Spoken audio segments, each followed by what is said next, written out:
Isn't that special?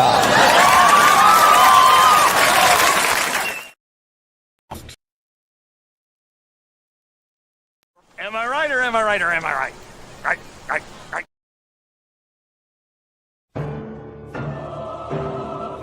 I see.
What if this is as good as it gets? Oh. Oh, let's not. Oh, I got that. Brilliant! Brilliant! Brilliant! Brilliant! Well, happy belated of color month, fellow human earthling beings, Goy, Kafir, Gaijing, et al. All right, so yeah, I'm about 3 days late on this. My apologies for that. Life happens. Forgive me.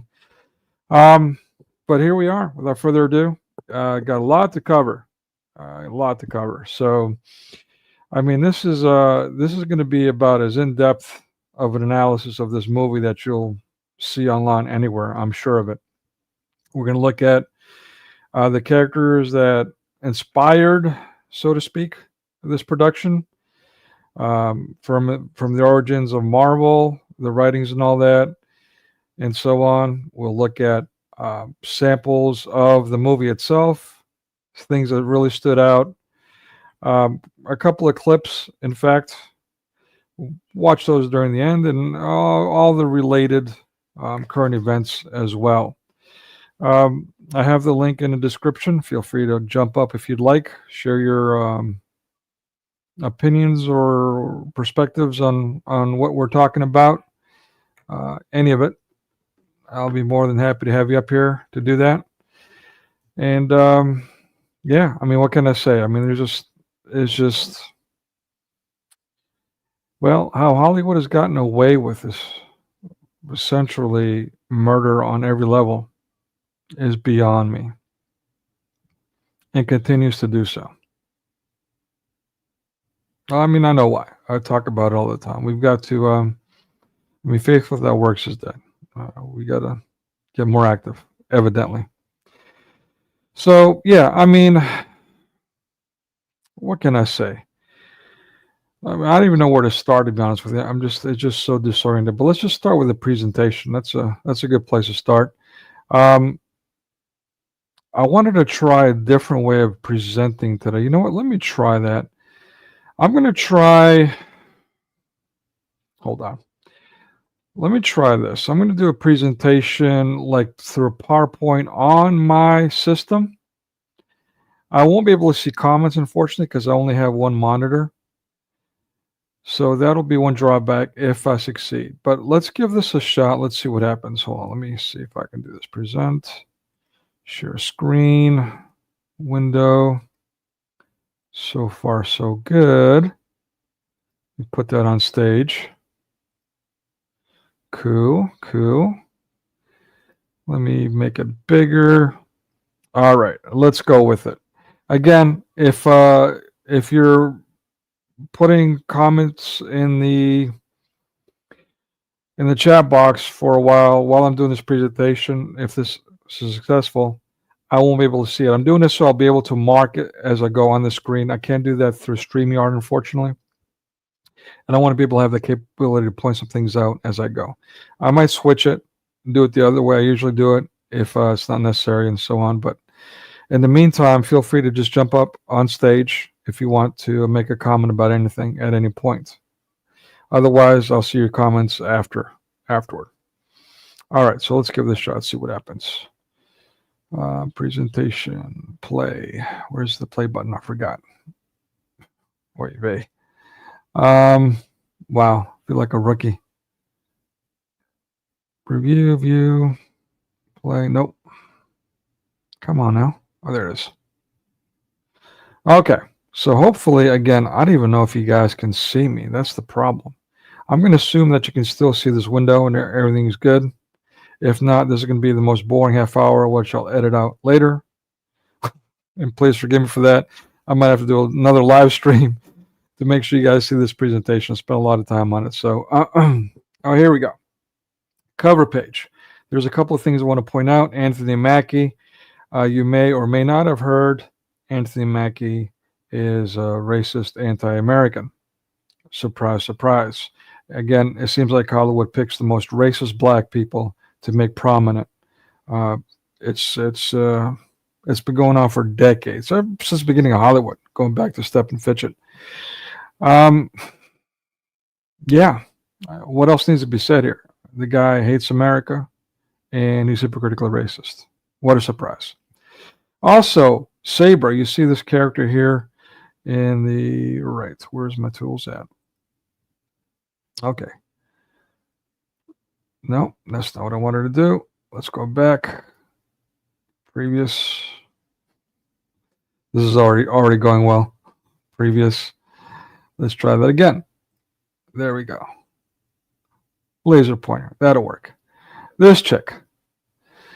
This character's name is Sabra. Is actually one of my favorites when I was younger. Not that much was known about her from my perspective. I seen her first, and we'll get into that, actually, Contest of Champions and all that. But yeah, basically, as you can see, she's a uber Israeli Hebrew Jew heroine, which has been completely minimized in this movie.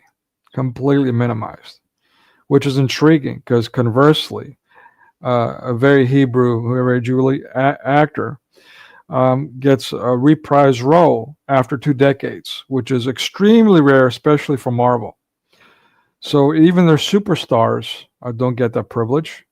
Meanwhile, this guy who's like nobody, but gets all kinds of jobs, not great to look at or anything like that, gets a second shot at this, a prominent role, no less. It's intriguing. All right. Yeah, the movie's been reshot in full at least once, maybe 2 or 3 times. And it's been, supposed to have been released years ago, but hasn't. So that's quite prominent. And as you can see, the original title was New World Order. That was a couple of years ago, and they since changed it, probably with the reboot, this latest, the reshoot, this latest of, which they reportedly spent $180 million on just for the reshoot. That's probably when they changed it to Brave New World. I could be wrong. But yeah, I also want to pose the question again, and we'll see it throughout this presentation. Is BRICS taking over? Is BRICS taking over one of the last stands and one of the last stands, and that is Disney in the American movie industry? Okay, so yeah, our first part's going to be the introduction of Marvel, the background of the writing and where the stuff came from. I really wish I could move this thing. There it is. I guess my mouse is acting up on me. Anyway, the second section is we'll see some samples of the movie itself, mainly static images for copyright reasons. And number 3, this, by the way, is a classic collector's item cover. I had all these, by the way. I hear a boop. How do we get out of this? All right, let me see. Escape. Nope. Escape. There we go. All right. Who do we have? Daniel. All right, Daniel. What's up, Daniel? Oh, and Daniel's gone. Okay. We're still on slide 1. Oh, my God. Thanks, Daniel. Good gravy. Well, that sucks. Thanks for letting me know, man. All right, so I guess I'm going to have to do that again. Maybe I'll just, in the future, just edit this section out. My sincerest apologies.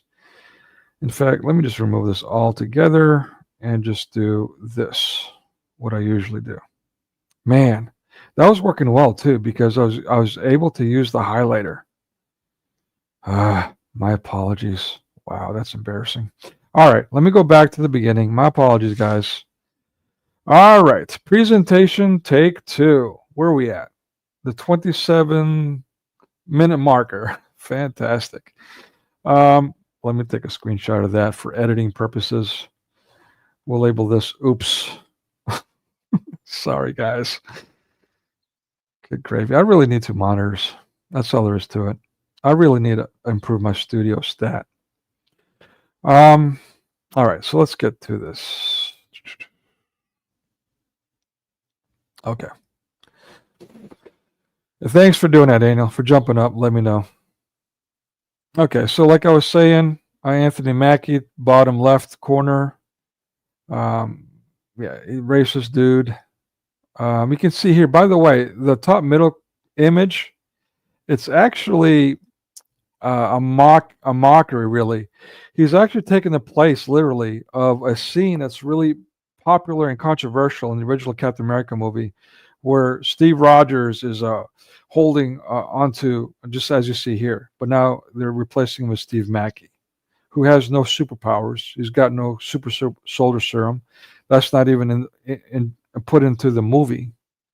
So neither in the comic and the movie, he's just a regular average Joe, the Falcon. And by the way, if they wanted to make the Falcon prominent, why not make the Falcon movie? Why are you whitewashing or putting blackface? The ornament, the idol of comic book industry, Captain America. It's borderline blasphemous. God forgive me for saying that, but you know what I mean. It's the absolute mud in the eye. I mean, the absolute insult they could come up with is this abomination we're covering today, all around, not just the content and all these things surrounding it, but the concept itself. The fact that they didn't bother to make a Falcon movie, but instead supplanted Captain America with this vile, hypocritical, divisive politics. It's evil, pure evil. All right.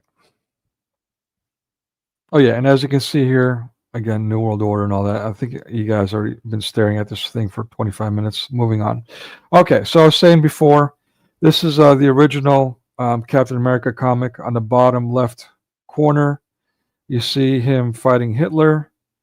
In the middle, you guys, on the middle right bottom, you guys who look closely, you can see there's Nazis in blackface. Again, as I was saying, that's historical. It's kind of odd. I just recently found out about that myself. The third panel, the third comic, you see the Oriental with fangs and all that. Again, this is Jews drawing that, and white Europeans getting blamed for their behaviors, the things that they do, which is saturated with things like this. On the bottom right is the first issue that Captain America made his comeback. So after this series from Atlas that we see, the first three comics ran up to issue 78. And then again, as I said, some spin-off for about a half dozen issues. A couple of decades later, going from the 1940s comic, which was propaganda, to pro-war, join the military thing. Again, Captain America, he started because of a super soldier program, super soldier serum. Kind of like the vax, right? The GMO vax that was supposed to save lives and supposed to make us better people and give us healing powers and all these things. But also, like I said, the Vietnam veteran who was talking about the soldiers, he was a demolitions expert in the Marines. So not only the guys that are put in the front lines, but of them, he was the guy, the point man, the very, very front. So yeah, they were given morphine in case they were shot. They could just shoot themselves up with morphine and just keep fighting to the very end, to the bleed out or whatever. And that was their idea of super soldiers. And again, the Muslims have that. They chew Khat and they hallucinate and become extra evil. So it goes way back, centuries from Islam. That idea of using drugs, hallucinogens, and stuff to make soldiers more crazed and vicious and fight more effectively, let's say. But yeah, so from the 1940s propaganda to, well, the modernistic propaganda, the CRT stuff.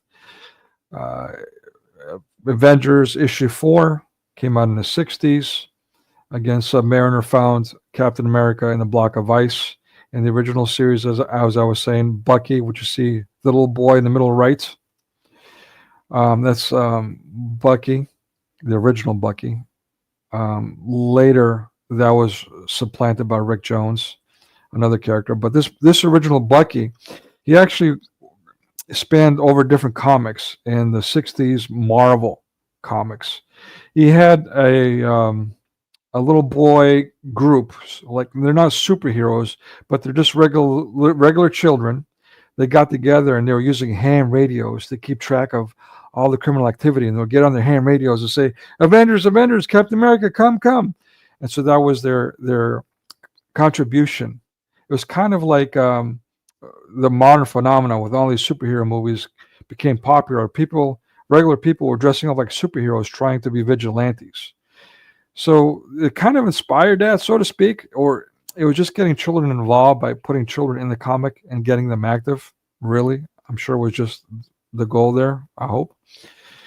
But yeah, it just went to a whole other level later on. But yeah, so again, Bucky dies in the comic in a plane crash, as does Captain America. But 2 decades later, in the 60s, Marvel revives him, brings him back to life.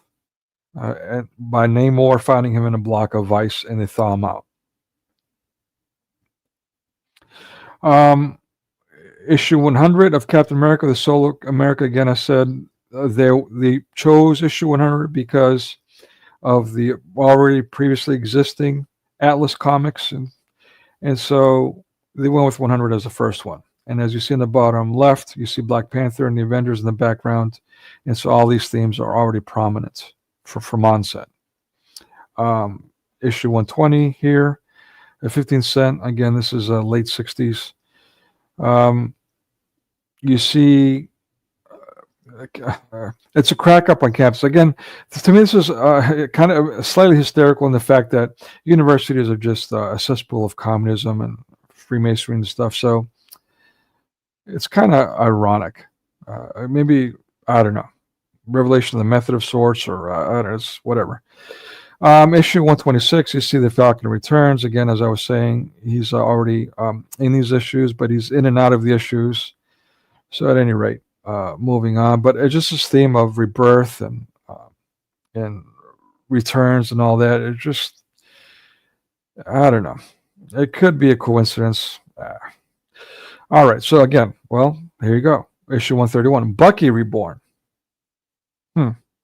Okay, and you get into that in the movies or in the 21st century. They give the backstory of his being a Russian spy, MK Ultra, and all that. And again, I was talking about the Hood character, the hoodie or the Klansman kind of thing. And Bucky turns on his master at the behest of the Nazi cyborg MODOK, who can kill people with mere thoughts. He's kind of like the internet guy too. It's quite, I don't want to say foreshadowing or foretelling, but I mean, that's been the agenda since the mid to late 20s. That's what the supercomputers were about, was to create artificial intelligence. That was the goal. All right, 133. I was talking about the slums here. Again, common stuff. And again, as I was saying, issue 138. 137, I said that they were attacking Spider-Man, but as you see here on the cover, Spider-Man's, beating up on the poor black guy. And, it's just hero versus hero. Again, like I said, it's just blurring the lines, making everyone an anti-hero. Good is bad, bad is good. I'm not saying Falcon was bad. I mean, the racism was there prominent throughout, but he actually, at least in one series, combats racism. It's something to agree, and we'll get into that. And on the right, you'll see the cop or the Captain America. What kind of a dichotomy is that? It's kind of like the left versus right. I don't like to get off on tangents. It's just all these dichotomies, man. Wow. So, yeah, what else needs to be said there? The secret origin, as I was saying about the secret soldier serum, it's kind of changed throughout movies and TV series and all that. But in essence, it's always centered around the super soldier serum. Again, Captain America versus Captain America, further blurring the lines of who's good, who's bad. 157, and again, now we're getting into early 70s. 157, you see the Falcon's dead and all that. Oh, by the way, and just to make sure I mentioned it, and well, actually we'll get to it. Let me just keep going. Bottom right, you see Falcon's girlfriend, and she has a really prominent role in the movie. Really prominent throughout, from beginning to end. But yeah, even here, it's Queen of the Werewolves. It's that Queen. They're already selling the Black Queen. Yeah. All right. And again, 222, still in the 70s. You already see Abraham Lincoln. You know, as we mentioned, the statues and how that's relevant in the 21st century of the tearing down of the statues, these prominent figures in American history. And now you see Abraham Lincoln, a statue of attacking, and the Lincoln Memorial to attacking Captain America. Issue 230, still in the 70s, we see Hulk attacking Captain America. And again, as I said, in this movie, it's actually the Red Hulk. But not to get off on too many tangents, we'll talk more detail about who that is. Again, issue 237, 231. Yeah, you see again the cross burning, which is anti-Christian, but the supremacy theme and all that throughout. 327, now in the 80s. This is Steve Walker, the Super Patriot, as I mentioned, his lightsaber kind of sword.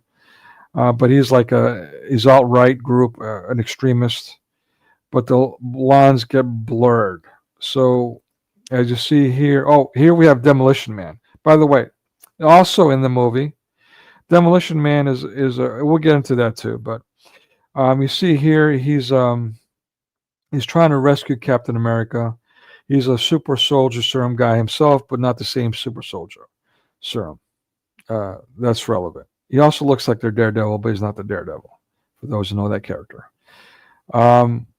Created by Frank Miller, who I pitched my own comic book to. Captain America no more. Now 332, we're getting into this changing of identity of Captain America. 333, who's it going to be? And then Steve Walker and the Black Battlestar. He later becomes Battlestar. Is his new sidekick, the Black Bucky, so to speak. Now we're already getting whitewashing in the 80s, or blackfacing, or what do you want to call it? CRT, supplanting whitey. Okay, and so again, this is Captain America fighting this terrorist group, and I'm going to point this out because recently we saw again the Michigan Militia and all these other groups that were painted as the January 6th quote unquote insurrection. Which again, my comic book was trying to forewarn about. Yeah, I mean, basically, you see that going way back. This condition of this alt-right and who's bad, who's good, and so on. And who's writing these comics? Who created this stuff?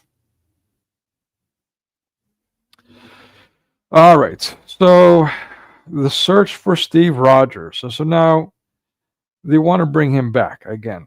And he does come back. You see in 337, Steve Rogers fights again. But he looks different. He's not Captain America. He's the U.S. agent. U.S. agent. But look at his colors, people. Does that scream America to you? Or does it scream something more recent? Like anarchists. Like Antifa. Black and red. Huh. I'm sure that's just a coincidence. It's all coincidences. And now we have the hanging of Captain America. Surrender is the caption. What else did be said there? And then we saw that during lockdown. People were being told to quit their critical careers in protest. Surrender. That's the solution. All right. Again, now we have U.S. agent Steve Walker versus Steve Rogers. U.S. agent versus Captain America. Who will prevail? 355, we have Captain America becoming a child. And who comes to the rescue? Battlestar and the Falcon. So the icon of the comic book industry, Captain America. In Marvel, he was greater than Superman. A near normal guy with a super soldier serum kicking everybody's butt with a shield. We loved them. Has to be saved by black superheroes. Now, which is completely prominent through the 21st century. And again, forgive me for the way I sound right now, but I will sound this in response to all of this. I'm an apologist for existing as a quote unquote European, a white person, a man, a Christian. All right. Issue 412. This is probably still 90s. We're getting into the 90s now, or close around to the turn of the century. 150, I believe, is around the turn of the century. But yeah, you see Battle Royale. Who do you see? Again, not coming to the rescue. You see a different form of the Falcon. Sun-Chi. They did a movie. Does anybody remember they did a movie about him? Shang-Chi. Hi! Nobody. And the rings or the bracelets of power, it was just a really bad movie. He was one of my favorite characters growing up. So was Power Man and Iron Fist. Luke Cage was one of my favorites. They really desecrated that character with all the CRT. And of course, yeah, 428, again, around the turn of the century. The bad evil cops killing America, or Captain America. Okay, so let's get into the OG Falcon, the original Falcon. I don't want to say he's one of my favorite characters. I never really liked him. I thought he was lame, to be honest with you. But, he's prominent, and now we can see why. But doesn't it remind you? I mean, look at how he's dressed. Is this not village people? Is this not screaming village people? I mean, look at this, right? The top right. That's the one we know about. We know him by the red outfit. But originally he was in green. So whether it's Sorcerer Stone's red or Kami red or pagan green, the Emerald Tablet green, or the Green Agenda green, it's just a coincidence. He has a pet falcon that he has a very special relationship with, by the way. He's an animal lover. Yeah, Green Agenda. This is a coincidence. This is the 60s, by the way. And so you see in this panel him creating his comic book, his identity, his superhero identity. He's got no superpowers, by the way. And originally, he doesn't even have the wings. He's got like this hawk hook that he's throwing around like he's Spider-Man, and his bird, and his super special fighting ability. So he's a sidekick of Captain America with some limitations.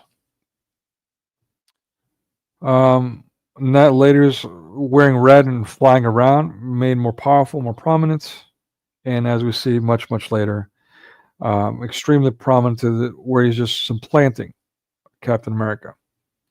So yeah, his first appearance, Captain America 117, 1969. And as I mentioned before, he's nearly killed by Captain America in one of those early issues.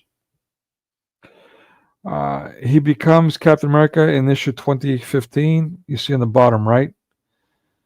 And the Falcon, by the way, is a Gene Colan. I love it. I didn't make that up. That's the real name. Gene Colan. Can you imagine what his ethnicity is? I mean, we're talking about Marvel here, right? So what else needs to be said there? The nephew of Sam Wilson ends up being queer with HIV and ends up dying. So he becomes a martyr of sodomy. And then his father joined a Hulk-like Gamma Corps. You see on the bottom left corner. You can see the Native American. I mean, diverse. The androgynous female on the bottom right with a half face, two face kind of thing. The very back, this non-gendered thing. It's just again, this is 20 teens creation. So yeah, I mean, it wasn't a great character to begin with, but they made him prominent for obvious reasons. Gay. Look at the cover. When they made him Captain America in 2015. Does it get much more of a gay stance than that? I mean, I'm telling you, this artist, whoever he is, probably he got paid several $100 for this cover. He took some time on it. He made sure to put that queer looking stance on that cover. All right. So let's get into some more details here.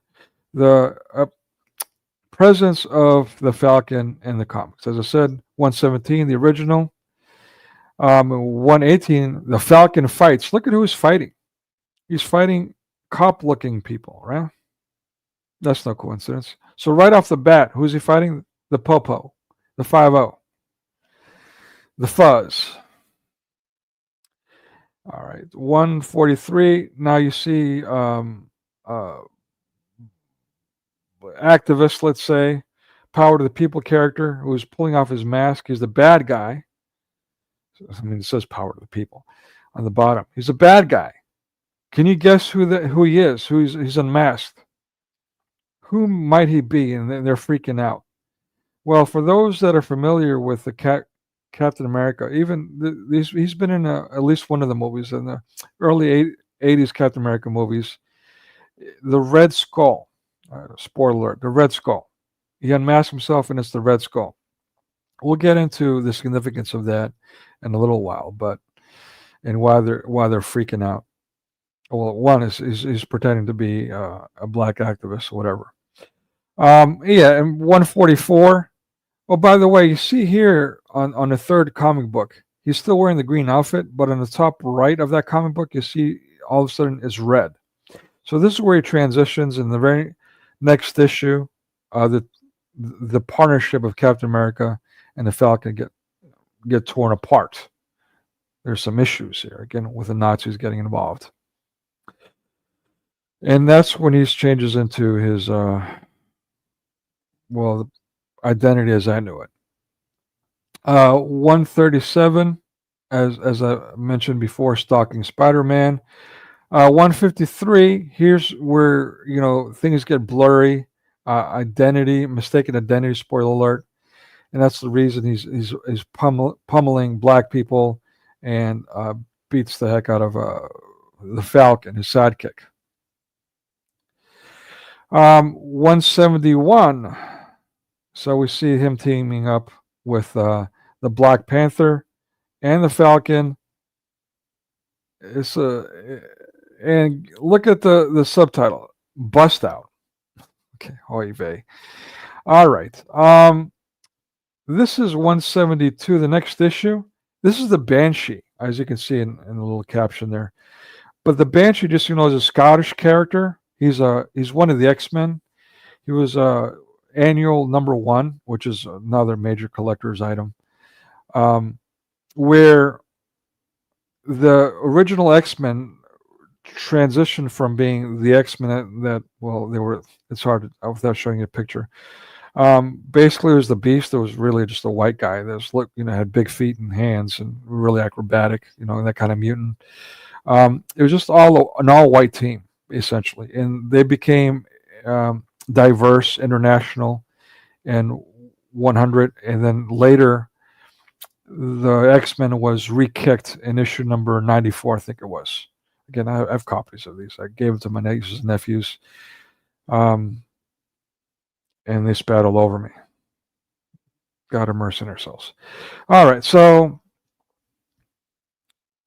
yeah, so basically why this is significant. A Scottish uber white guy is attacking Captain America and the Black Falcon, but also in the movies you see these mutant groups of the X-Men.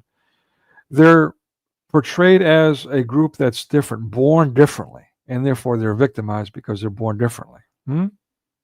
That's quite significant too. All right. You see them in the X-Men here. This on the bottom left, you'll see Nick Fury. He's not black. That was, again, a late 20 teens change. to get Samuel Jackson, one of the most racist actors they can find, to blackface, whitewash an icon of Marvel. I mean, Nick Fury and his Howling Commandos are throughout the comic books. They're the backbone of the industry, or of the storylines, so to speak, or some of them. But anyway, so yeah, it's just perverse. Here we're talking about the origin of Nomad. Okay, again, this gets into the Bucky Jones thing and MK Ultra kind of stuff, and he becomes Nomad, a kind of a vigilante / sidekick, in and out of being a sidekick, also being Captain America for a while. Yeah, all this identity swapping. Here in issue 181. Oh, you see the Serpent Society. Oh, and then like Falcon and Nomad. So I just wanted to include that there, because again, the Serpent Society. And the Serpent Society is all over the place in the comics. And then 183. And by the way, notice how we still have in the Falcon. So 25 cents. We're in the 70s, 60s, 70s gone. So it's been going for a few years. This team up. But Death of a Hero. I wonder who killed him. What's really going on? Don't fret, people. Captain America dies over and over and over again in the comics and comes back somehow. So don't worry. All right, so let's go on to the next Falcon. Falcon 2.0, so to speak. And this is again a 2015. First appeared in Captain America, Sam Wilson #1, right? The comic book that we saw earlier. There you see on the right. And this is the Hispanic Falcon. In the comic book, he's got superpowers. In the movie, just an average Joe. They made a lot of average Joes wearing a lot of plain-looking clothes throughout the movie. I got to wonder, are they not blurring reality with their fiction, their virtual reality, by doing that? Especially in the minds of young folks who are dressing up like superheroes to become vigilantes. This is really, really, I mean, I'm sorry, people, but I don't have a PhD in psychology, but I'm pretty good at it. And I was in the top of my class with a BA for whatever that's worth. Not a BS, a BA. No pun there. Psychology is BS. But anyway, let's not get into that one. But yeah, I'm telling you guys, this is not a coincidence. But okay, you want to call it my opinion? Call it my opinion. My opinion is not a coincidence. This is conditioning. It's a very dangerous conditioning, and by design. And again, what? I mean, it's the whole civil race war, as my comic was trying to warn about. It's the non-white Christian people being or having to defend themselves against these people that are thinking that they're being heroes by attacking us and treating us horribly. All right. So yeah, this character, this Falcon 2.0, which also looks gay, by the way, another YMCA character, another the Village People from the 70s, the band YMCA. If you don't know, look it up on YouTube. It's gay as hell. They were literally gay. Yeah. So, and again, look at the stances here. This gets much more gay than that. This is not coincidences. And the casting for the movie too, in the middle, bottom right. He's beta male throughout. Really pussyfooting around. It's just, oh, why must I endure this? As now a former fan. Okay, so illegal refugee. He's a legal refugee. I'm talking about the comic books here. He's a legal refugee, Mexican, of course.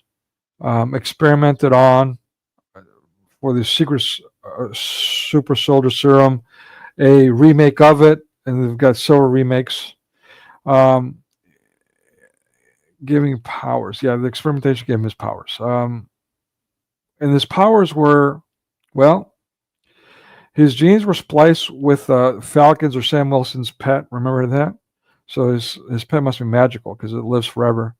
Anyways, and so now as the pet goes on through the decades and he's now this guy's pet, he's actually sharing genes with him, which gives him this telekinetic psychic link. The pet is called Red Wing, by the way. Let's see. Oh, yeah. He's got wings. So he's transformed to have wings in the comic book, but not in the movie. Again, in the movie, just a regular Joe with wings and a jetpack. Oy vey. He's got enhanced vision like a bird, a hawk. Accelerated healing like an animal, of course. And so, yeah. I would say a cooler version in the comics, whatever that's worth. All right, so let's get into General Thaddeus Ross, aka Thunderbolt Ross. Now, that's significant because the next movie, or one of the next movies coming up, is the Thunderbolts, and we'll look at the sneak peek at that. But this is Thunderbolts without Thunderbolt Ross, that movie that I just referenced. Just like this is a Captain America movie we're doing a review on without Captain America. What the fuck is going on with these people, man? They're demented as hell. They're pure evil. They're pure evil. That's all there is to it. And that's the fanboy in me talking right now. It's just, ugh. But yeah, in addition to that, in addition to them butchering, which are arguably good works, at least creative. I mean, at least entertaining back in the day. Just completely slaughtering it on every level. Decimating the stuff. All right, 2008. Oh, yeah. So he was created, the Red Hulk I'm talking about, by Doc Samson, which is another gamma radiation character. And by the way, for those who are not familiar, the Incredible Hulk was created by a gamma radiation. There's different stories to his creation. One was accidental explosion. One was experiment. The movies were going with the experiment, force experiment by General Thaddeus Ross. He wants to make a soldier, a super soldier. And so he uses gamma radiation, and that goes array. And, you know, that those results get destroyed, of course, and they've got to remake it. And all these remakes become an abomination. Like in a 2008 movie, The Incredible Hulk, which was a reboot, actually. It was the second Incredible Hulk movie of the 21st century. Features a character, the Abomination, which is in the bottom middle. Betty Ross herself in the comics turns into, amongst other things, Harpy, later the Red Harpy. That's a 21st century thing. But yeah, you can see she's like a Harpy, like this demonic bird character that shoots magic lasers or sorcery stuff out of her hands. And she's supposed to be Bruce Banner. Bruce Banner is the real identity of the Hulk, so to speak. Bruce Banner turns into the Hulk, this green monster. She's General Ross's daughter, Betty Ross, and she's dating Bruce Banner. And in this comic, she becomes the Harpy and beats him up. And she does again reappears later on as the Red Harpy. On the bottom right, I just want to point out how in the She-Hulk TV series, again, another abomination, and the movie, the 2008 movie, BRICS is taken over. They're pushing yoga, both of them. On the movie, the 2008 movie, the movie ends with the main character, Bruce Banner, using yoga to control the Incredible Hulk and when he can transform. And likewise, that point is revisited in a TV series about a decade later in the She-Hulk, where the Hulk comes in as a cousin to train She-Hulk on how to be the Hulk or a Hulk. And of course, he's being emasculated throughout and is doing yoga. He's teaching her how to control her powers using yoga. Lord have mercy. All right, next one. I believe I've covered everything here. All right, this is the leader. Again, throughout the comic book series, this is one of the main villains for the Incredible Hulk. He's really the alternate ego, so to speak, where the Incredible Hulk is all muscle and rage. One of the things we liked about the Hulk is like the Wolverine, the healing factor and the rage. The Hulk is full of muscle and rage, and the more angry he gets, the stronger he gets, and therefore he's invincible. There's with the nerds, with the fanboys. There's this conversation: who would win in a fight? Would it be Superman or the Hulk? And there's a raging debates between the two. Who would win? Anyway, so yeah, basically you can say his strength is infinite because of it. The leader, likewise, infinite intelligence. He's one of the think tank. He's one of the super minds. Reed Richards of the Fantastic Four. They're making yet another reboot of the Fantastic Four. I think it's the fourth one. Why are they making that?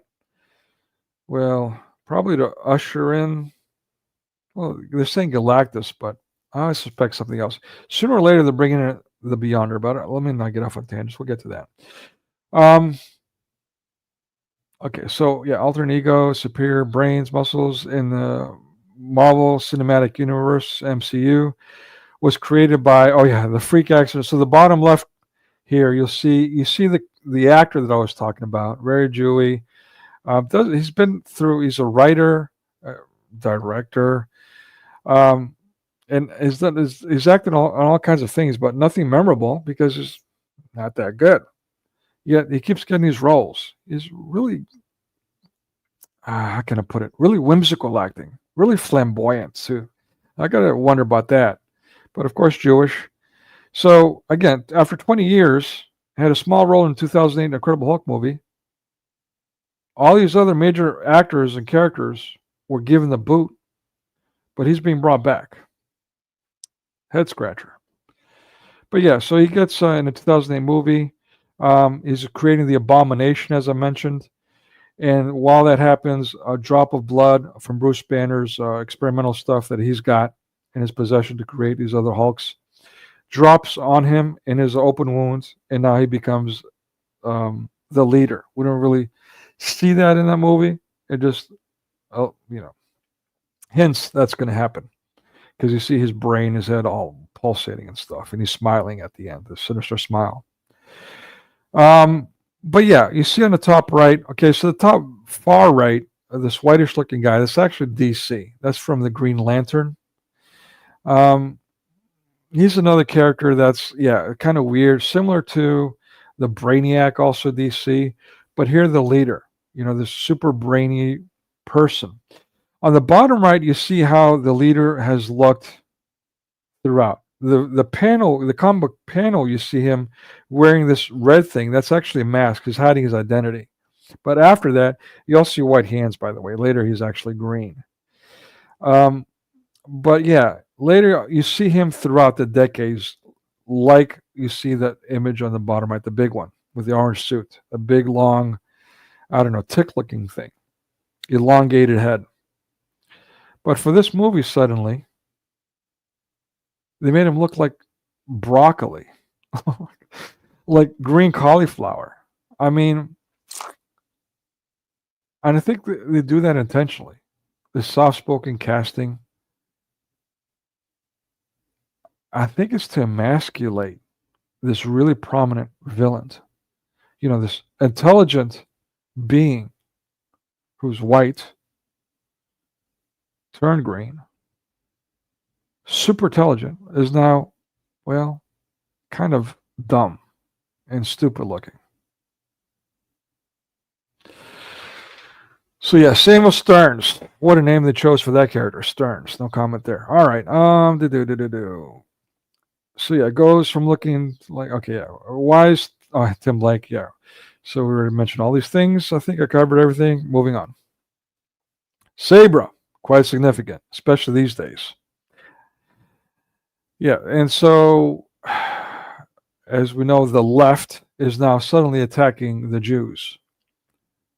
So that's quite significant. In this movie, I don't want to say a prominent character. Nobody's really heard of Sabra. Only the fanboys know who Sabra are. But she's been in some stuff. And she's kind of a cool character, extremely unique, as you can see. So her original comic book Well, to me, arguably the original was actually, let's see, on the bottom right, you see the original, or top right even, the Contest of Champions. But others claim it's the Incredible Hulk. I beg to differ. So, anyways, and you see here on the bottom left, you see the one with the Silver Surfer. That's actually a brief appearance. The more common one is with that cover is her shooting these missiles, let's say, that paralyze you. And she's also got this cape that helps her essentially levitate. It's a gravity defying, so it helps her fly around.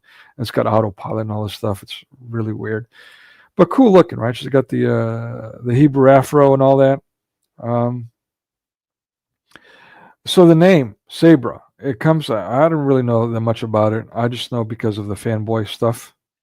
But basically, it's like the Jewish woman, and I heard this about the Kafir Brigade, who also had women in it. How they're really tough on the outside, but soft on the inside. The Jewish woman.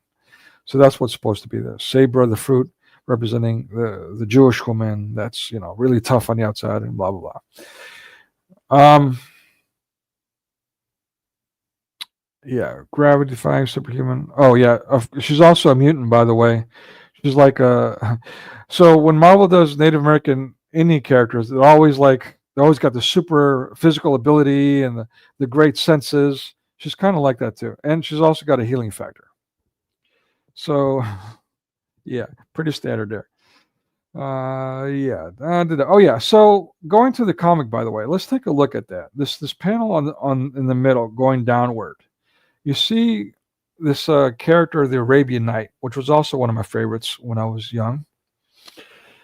This is from the Contest of Champions, the second issue. It was a three limited series of 3 issues.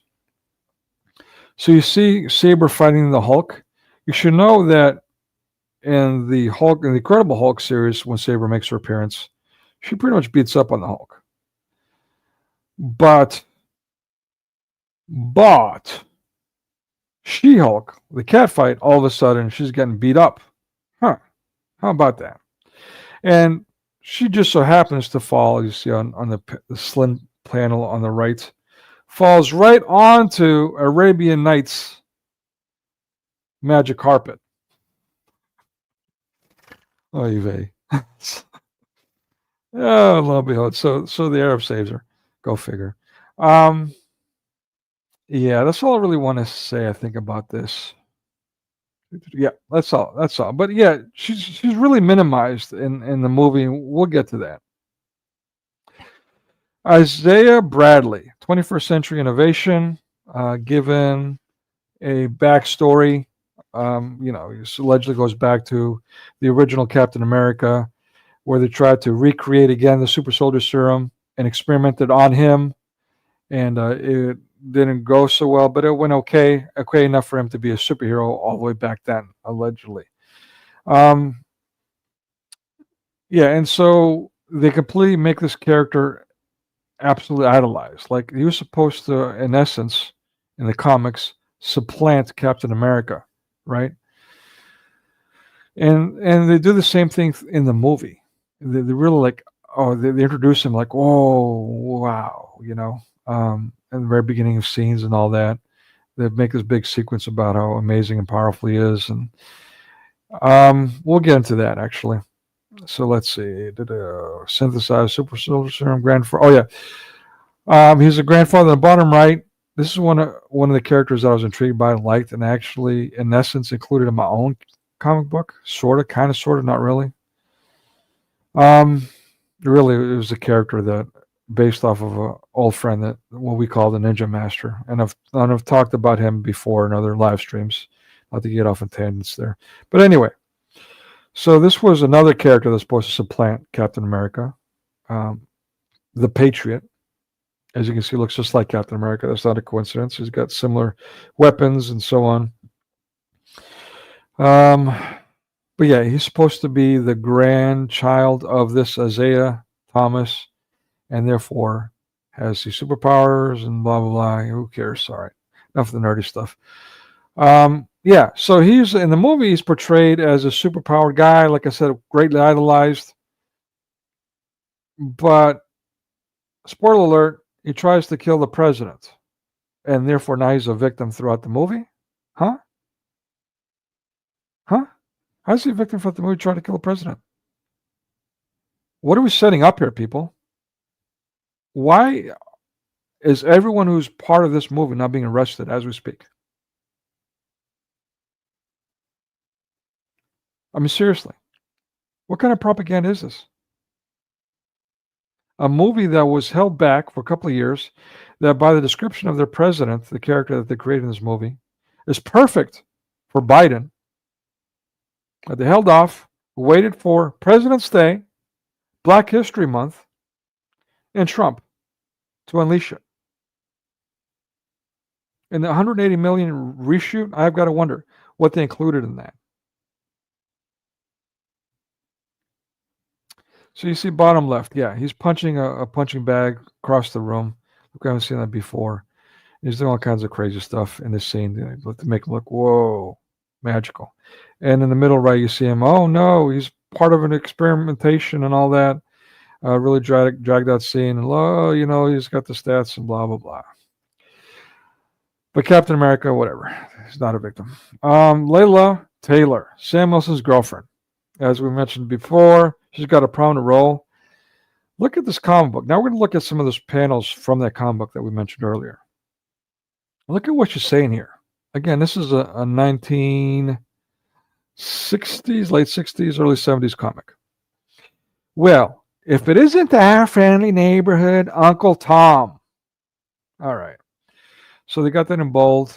They're emphasizing the field nigger and house nigger, you know, debate, argument between blacks. You know, I've been waiting to rap with you. Rap. Then your waiting days are over, mama. Blah. Gag. What is that? Mama? What is that? Electra complex? Sick. Come on inside. No innuendo there. You can ditch the honky. Oh, man. That's okay. It's just a black person talking about white people. It's all right. Don't get offended, people. It's okay. Come on, Wilson. This is strictly business. Sorry to hear it, but if you'll come in, no innuendo there, I'm ready to listen. Oh, he's going to listen. Just like White Man Can't Jump. Hear a woman and listen to a woman. That big speech. 1 second, folks. I've got to take a swig. Throat's drying up, getting the frog in the throat.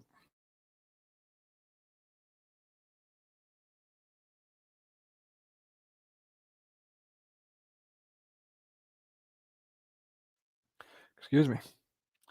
All right, next panel. You see them. I'm not going to read all that. You can see, like, you know, the Civil War or the race war or whatever you want to call it, and them getting in between it. But you can see Captain America is addressing the cops while the Falcon is addressing the black people. So you can see some heroics here, some genuine heroics. Cool. And as I mentioned before, spoiler alert, the guy leading this revolution or this segment of it is actually, you know, he's shouting black power. It's actually the Red Skull, a Nazi, a super soldier serum Nazi, another super soldier serum recreated by the Germans who created him. So he's the Nazi version of Captain America, the German version, so to speak. All right, so in the top middle, issue number 16 of that Captain America Sam Wilson, you see her holding the shield with a gun, saying, "About time." Oy vey. Again, this is 20 teens. And this is her from the movie, scene from the movie, top right. You saw that in the cold start. I also premiered the clip, but we'll take another look at it later on. And in the middle bottom there, another scene from her, and you see how, look at all the diversity in that, where she's looking at the documents. Look at all the diversity, people. You see the diversity that I'm seeing? This is diversity, right? We got diversity there, or we got all black people? Is that what diversity means? Black people in charge and leading, and nothing but black people, or I should say of color. My apologies. I said black. I meant to say of color. All right, Sidewinder. Again, Serpent Society is throughout the comics. Obviously, Masonic, pagan. So the leader of that, at least for a period, was Sidewinder. Very Jewish-looking character. Obviously, in the comics, that is. He had superpowers. There were 3 people in the comics that played this character. One was South, whatever that name is. He was the original, and then the third one later on was Gregory Bryan. Both of those had superpowers. They both were able to teleport. Like, the Sidewinder is known for making that weird movement and pattern, like an S in the ground, if it's on the sand or whatever. So it looks kind of like it's disappearing, or it's hard to keep track of or whatever. So that was his powers, teleporting in short distances. But there's a second one that didn't have any powers, and he took on Shield. Remember Nick Fury? Nick Fury had his Howling Commandos, the World War comic books, and then throughout that later on, he was the head of Shield, which was behind all the Avengers and all this other stuff, as we see in the MCU. But yeah, so the second Sidewinder takes on Shield in the comics and dies, doesn't last. Which is kind of interesting. It's almost what happens with this Sidewinder in the movies, except it looks like he dies, but then later in the movie they bring him back so you can give this long speech like he's the all-wise one. So whatever. I guess Morgan Freeman is not available, but I'm pumped. Yeah. Serpent Society. Okay, so this is Marvel 2-in-1. That's his first appearance in the comic. The Thing. You see the crown hunt, by the way. The serpent crown is supposed to be this really powerful thing. We've seen that even in Conan the Barbarian movie, this serpent crown kind of thing. Which also the Conan the Barbarian, slight tangent, blasphemes Christianity in their symbolism. But anyway, let's not get off on that tangent. And you see this group here, this diverse group of Serpent Society. Again, this is like going way back to 70s, 80s. This particular group is in the 80s. I guess that's all I got for here. Let's move on. Copperhead. Now, as I said earlier, Sidewinder is given like prominence in the movie, in the comics too. Copperhead is a secondary character in the comics. He doesn't have any superpowers. He's got really cool weapons. Mark. In the movie, he's shown at the beginning without any of these things, though there was a hint that he might have some kind of adamantium weapon, because he gives the shield some hell, scratches it or whatever, the vibranium shield. So he might have some adamantium in his possession from Wakanda, maybe. Who knows? I don't know what they're trying to do with that. But yeah, basically he gets beat up by the Falcon at the very beginning of the movie, 8 minutes in, and humiliated. I mean, mocked at the end afterwards after he gets bashed in by the Falcon. Quite a difference there, especially with the Sidewinder, who, in case you missed it, is not white. More blackfacing and all that. Whitewashing, whatever they call it. Okay, but yeah, you can see the difference there. The original, again, Daredevil, Frank Miller, is kind of like, and again, this is quintessential Frank Miller character there with a trench coat and all that. He's done other characters like that, but later when he took off and he started creating his own character, he did another character that was just like this, a trench coat, enigma kind of thing. Anyway, getting off on tangents. Let's move on. All right, another one of my favorite characters. I mentioned him earlier. Demolition Man, again, remake of the Super Soldier Serum that didn't always go so well. With him, it went okay, but with others, there was misfits that lived in the sewer. I'm getting off on tangents. You guys don't care. So yeah, first appearance was actually The Thing, another one of my favorites. Also sent to my nephew, and the separate thing, and pretended he got it. Months later, told me he never got it. Got lost in the mail. Didn't even say it to me. Anyways, let's put it aside. Personal issues. Yeah, you see here the comic on the bottom left corner, and the panel is from that comic. In the middle, you see him in the middle, like he's competing against the Thing. The first panel is the Thing lifting all that weight, and then that character, Dunphy, shows up, and he's calling himself Demolition Dunphy as a wrestler. There's wrestling in this comic book, and he's lifting all that weight just like the Thing did. So that was his first appearance. But yeah, later on, as you saw, he comes in, he's saving even Captain America. You know, he's got some prominence. He takes on even more roles and significance later on, too. The identity of and all that. But in the movie, just a regular guy, military guy, Dunphy, as you see, who gets easily dispatched by the twist of a button by the leader. Embarrassing. All right, so let's get to it. Let's get to the movie. We're done with the backdrop. I've not given you guys way more storyline, character development than they ever care to give you with the movie. Now you got the whole 9 yards. Now you guys can call yourselves fanboys to some degree if you're not already. So let's get to the movie. And just a quick note. So I'm not going to get into production notes, the who's, the what's, the how much, and all that.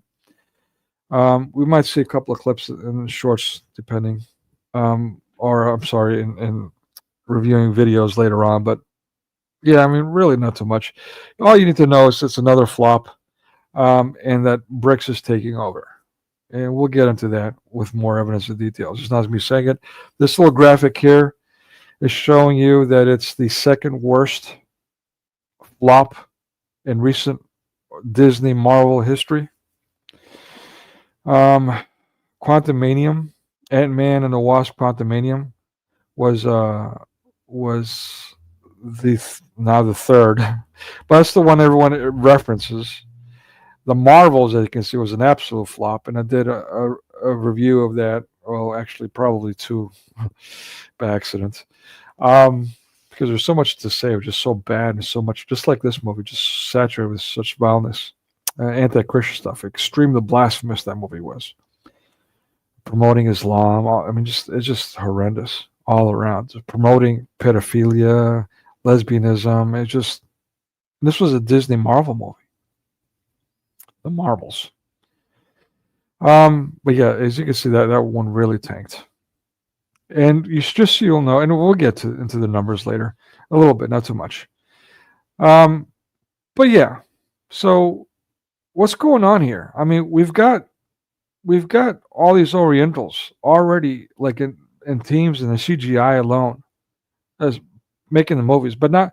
This is actually even shooting a lot of their scenes in China. Did you know that? I just recently found that out. I mean, China's got their hands all over this stuff.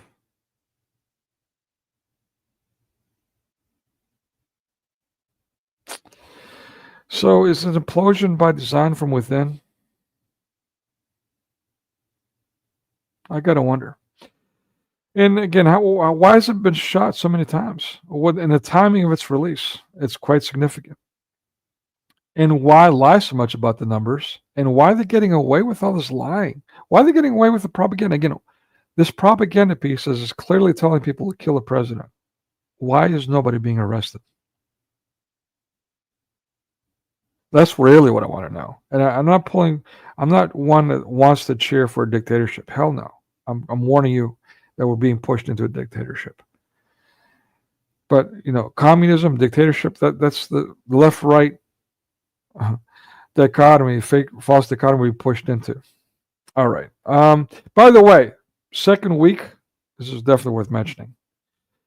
By the second week, this movie was beat by a Bridget Jones sequel.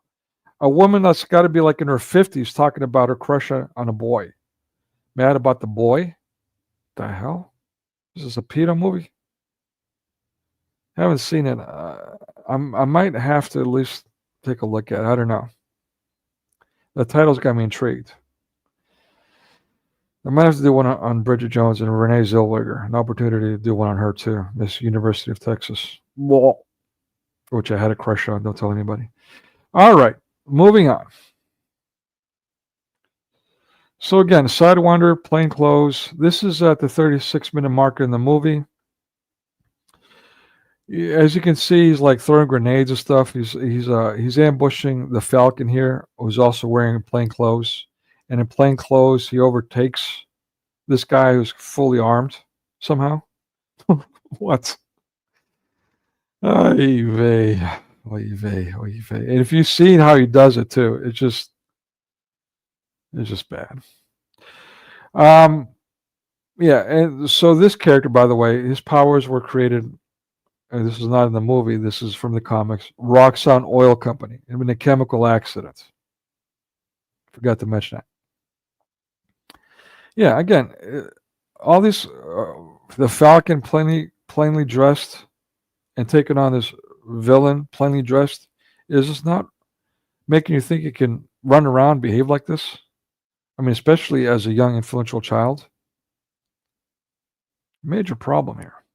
Oh, by the way, look at the resemblance between the MCU Sidewinder and the comic book Sidewinder. Isn't it like identical? It's amazing, the casting, isn't it? Wow, how do they do that? Oy vey. All right, at the 59-minute marker, Sabra, as we mentioned, absolutely minimized. They chose the most scrawniest female they can find to play Sabra. That's a spit in the face in the Israelis, the Jews, worldwide. That's not by accident. But here's the other thing. This actress that they picked, bone cancer survivor. Bone marrow cancer survivor.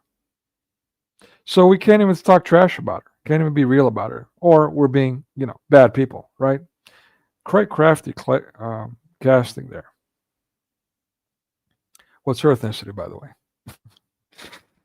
Oh, you're very traitor. So yeah, I mean, she's literally a midget.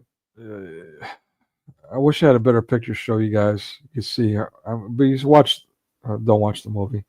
But yeah, trust me, she's really tiny, and she's running around. She's not given any superpowers in this movie, even though in the comic book series she had some. She's got given none, no special weapons, and she shows up when in the presence, as you see in the top left corner, with the Falcon and the Falcon. Oh, I'm sorry, Captain America. Oops, gag. The Falcon and the Falcon standing side by side, taking minimum rolls while she's running around and beating up on a bunch of grown men that are trained and fully equipped with a taser. Are you kidding me?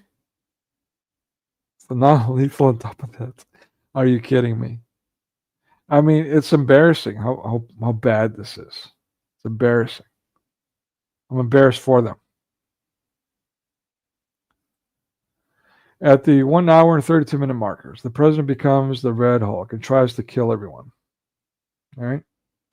Including Sam Wilson's girlfriend. I don't know if she's his girlfriend in the movie. Doesn't seem that way. But yeah, she's definitely got a prominent role throughout. Not to get off on tangents, but she's like, well, we'll get to that. But you can see now Falcon throwing Captain America's shield at the bullets, and you see that in a cold start. We'll take another look at that too later. Yeah, and cherry blossoms throughout this movie from beginning to end. There's a secret meeting with the Japanese and not the Chinese, which would have been more spot on with the story. But whatever. It's just really subliminally just making sure they include Oriental dominance. Yeah, BRICS is taking over. They're rubbing our noses even while they're doing it. And they've been taking over for decades now, starting with Russian invasion of the civil rights movement of the mid-20th century, the 60s, and even before that. And what followed? The anime craze from the 70s on, manga, turn of the century on. Oh, that's deplorable stuff. That's kiddie porn. On and on. And now all the geeks celebrating that Marvel's falling under. They're all like, woohoo, jeering. The last U.S. stand in the global economic arena was Hollywood, mass media, and particularly Disney. And they're celebrating their downfall. The grass is not greener, people. The grass is not greener. All right. At what is this? Oh, okay. This is early on in the film. I can't see because of this weird thing it keeps doing. See if I can. 2 minutes in. So yeah, so they've got the president elect. He's not hasn't won yet. He's giving a speech, and the media people are making fun of him for saying togetherness. And they're, the guy's talking about being togetherness. They're mocking. They're using what we've been complaining about, their hypocrisy, their lies, their dialectics. They're talking about unity and all this stuff, right? And their agenda, and their fascist agenda. And we've been calling them out on it. And now they're projecting that as well onto this straw man trope that they've created in this president is supposed to represent Trump. Also, right after that, you got Sam Wilson saying, or he's at a bar watching this, and the bartender says, he orders a drink. He goes to him, like, no, it's on me, Mr. Captain America, sir. And he's like, yeah, whatever. He's totally pissed off at the guy for some reason. Why? Because the guy's white and he's black, and he owes him that beer. Now, you can say I'm taking this to an extreme. If you watch the scene, you'll see exactly what I'm talking about. It's just deplorable. Trust me. I almost want everyone to watch the movie to see what I'm talking about. The degree of deplorability of these people is beyond measure. Beyond measure. And as much as you might do, they're parroting behaviors for people to adopt. This is nothing new. Oh, yeah. Come on. So the second Falcon, Mr. CRT Falcon, 10 minutes in, he's like, he just got through kind of sort of beating people up. And with his gay outfit that he's wearing. What is that? What is that supposed to be? So plain clothes, khaki pants? I mean, even when he's wearing a super outfit, they're confusing reality with this stuff. I mean, they're trying to make him look as plain as possible. It's not accidental. And what he says is quite funny. Nobody saw that. Yeah, that's, again, the understatement of the year. I don't want to say nobody saw that. Unfortunately, this is somehow making hundreds of millions worldwide in 3 weeks' time. And hundreds of millions, I think the number is like 300 million, give or take. 300 million? What's the price ticket? Divide that by 10. Why are that many people, even worldwide, why are that many people going to watch this crap? What the hell's going on here? People okay? Wow. All right. Yeah, so, again, more irony.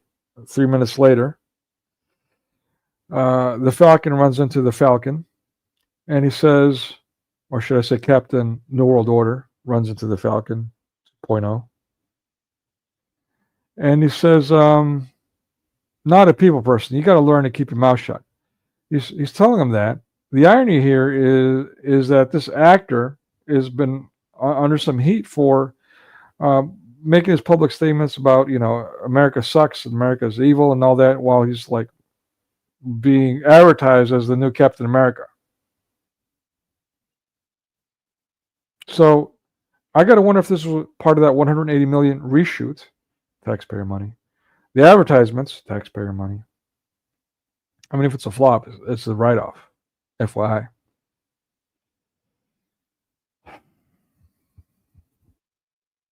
And percentage of the advertisement is a tax write-off. It's a tax shelter, FYI. So whether you like it or not, your money is paying to promote their propaganda.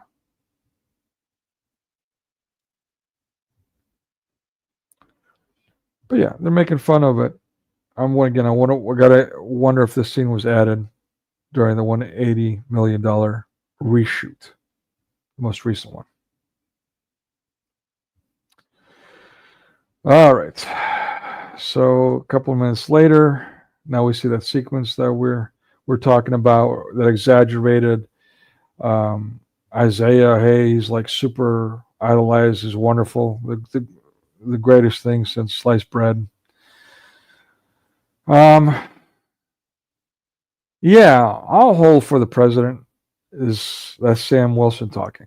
Right? In the middle of their training session, he gets a call, and it's the president calling, and he reacts with this reaction, like, oh, he really absolutely detests the president, and he walks off. So the racist idolized black, who's superpowered, walks off with the standard hatred for the white president, the orange man. And again, not only notice the normal clothes and the blurring of reality here, but what kind of clothes is he wearing? Gray hoodie. Gray hoodie, anyone? What does that trigger? Say that again. What does that trigger? And for some people, what emotion does that trigger? You remember the gray hoodie?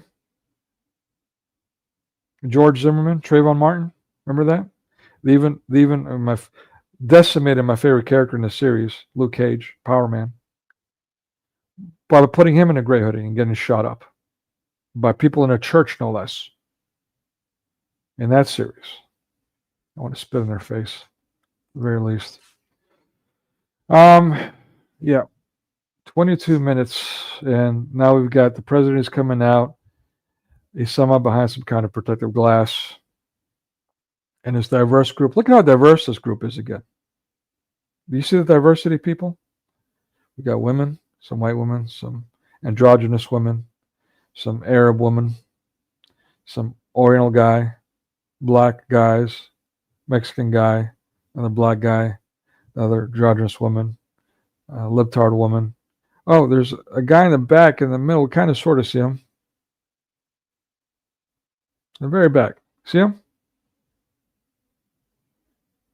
Oh, there's another one. Well, okay, it's diverse. We got two guys, white guys in the back, but it's diverse. So what's the Falcon superpower, by the way? Diversity. Wavy. All right, 24-minute marker, give or take. All whites battered, but not blacks, like Isaiah. So when again, Isaiah is one of the people that shoots up and starts shooting at the president, and he escapes because he's behind glass, right? So everyone gets beat up. Sam Wilson, in plain clothes again, takes on the superpowered. I mean, he's got the super soldier serum in him, right? Remember the backstory? And so, and he's MK Ultra. He's been activated to kill the president. He doesn't get hurt. All right. So yeah, as we mentioned, she's Layla, Sam Wilson's girlfriend. 45 minutes in. I mean, really throughout the movie, really throughout the movie, she's telling the president what to do, but this is a whole sequence of her dictating what the president should do and all that. I guess she's head of security. I don't know. She's, what can I say? It's just boring and lame. And so yeah, again, also throughout the movie, from beginning to middle to end, and even in the closing credits, you get another scene. So this Isaiah character is highlighted and played as a victim. He tried to kill the president. He's a victim? What kind of message is this propaganda putting out there? Why is nobody being arrested? Arrest the actors too. Arrest all of them. You can arrest January 6th people. Arrest these evil propagandists. Stat. Put it behind bars. Stat. Stat. Stat. Stat. Stat. Next up, Nuremberg 2.0 for the lockdown and lethal serums. At the 1 hour, 38-minute marker near the end of the movie, after the battle, again in the cold start, you'll see that. We'll look at it in a little while again and break it down. But yeah, basically, he's got to be rescued by women. Sam Wilson, the main character, the hero. Standard Hollywood stuff. And why did they recast, by the way, I failed to mention that earlier. Why did they recast, can I do that? Where did I put it? Let's see if I can find it. Woo, man, do I have a lot of slides. You guys sat through all of this? Bless your heart. All right, let me see. We'll find it real quick. Okay, yeah, bottom left corner. I failed to mention. So this is the actor that played General Ross throughout all these movies from 2008 through the Avengers movies, the other Captain America, the first sequel, Captain America: Civil War, and Black Widow more recently. Even there, they use some CGI to make him look younger, gross looking. Why didn't they cast him for this movie? And why Harrison Ford? There's a couple of reasons. Well, Harrison Ford is much more popular. So he's going to fill in more seats. And we'll get to that in a minute. And how this movie's saving lives. It's hilarious. So yeah, Harrison Ford. Name recognition. Let's get some people in there. Let's pay him some money. The guy didn't want to be in this movie. Every time he was interviewed, he didn't want to talk about it. He was drunk. He hated it. He was pretty blunt about it. Quite hilarious, actually. And some people were complaining on set that they didn't like the guy at all because he didn't want to be there. He hated being there. Why did he do it? For the money. Can only imagine how much of that 180 million was paid to him, or more, hundreds of millions actually, in all reality. Yeah, and so yeah, there you go. The other thing was that this guy now, this actor, the original actor who played General Ross, as I said in Black Widow 2020, they use CGI to make him look younger. It looks not great. So 5 years later, how much older is he, or how much younger is he going to look? How much older is he going to look? What are they going to do about that? And what is it going to look like? Is it look like more like Trump, or is it going to look more like Biden? No, we can't have that. So they casted someone who looks a lot more like Trump, especially when it turns into the Red Hulk. Huh. And by the way, name recognition fills a seat, so to speak. Okay. So yeah. That's what so that's that. They brought him Bucky Jones just for the pity party for the Falcon 2.0, the Hispanic one, also CRT. So to speak. I mean, really, it's not CRT, or it's kind of sort of is though. Diversity. I guess it is the DEI anyway. But yeah, that's all they did. They brought him in there for a long speech, blah, blah, blah. Nobody really cares what they had to say. And you got your cameo, your favorite character, the guy who who was originally given the Captain America role, as we've mentioned throughout, repeatedly actually, but wasn't in the series, and the Falcon series or whatever. Not even Steve Walker, which was also in the Falcon series, by the way, but gave it to the Falcon to, well, whitewash for the virtual ethnic cleansing. In the closing credits, I wanted to share those with you guys. There's a couple of them that I really wanted to share. This last one, again, it might allude to the Thunderbolts movie, and just, mid-20 teens. And again, I predicted this one, try to warn people. I was actually already discussing my project, my doctoral research thing about how Hollywood portrays Christian symbols and terms. And I was telling that professor, my advisor to be, which never really came to fruition, unfortunately, even though I began the research. Anyways, not to get off on tangents. The point is, hey, you know what? By the way, these movies, they're portraying, and they're going to portray God as a straw man, make him look evil, and so on. And sure enough, the Avengers came out with Thanos, the Infinity Wars, Infinity Gauntlet, the End Game, as we call it. And End Game now is a description or a phrase that everyone uses. What's your end game? Yeah.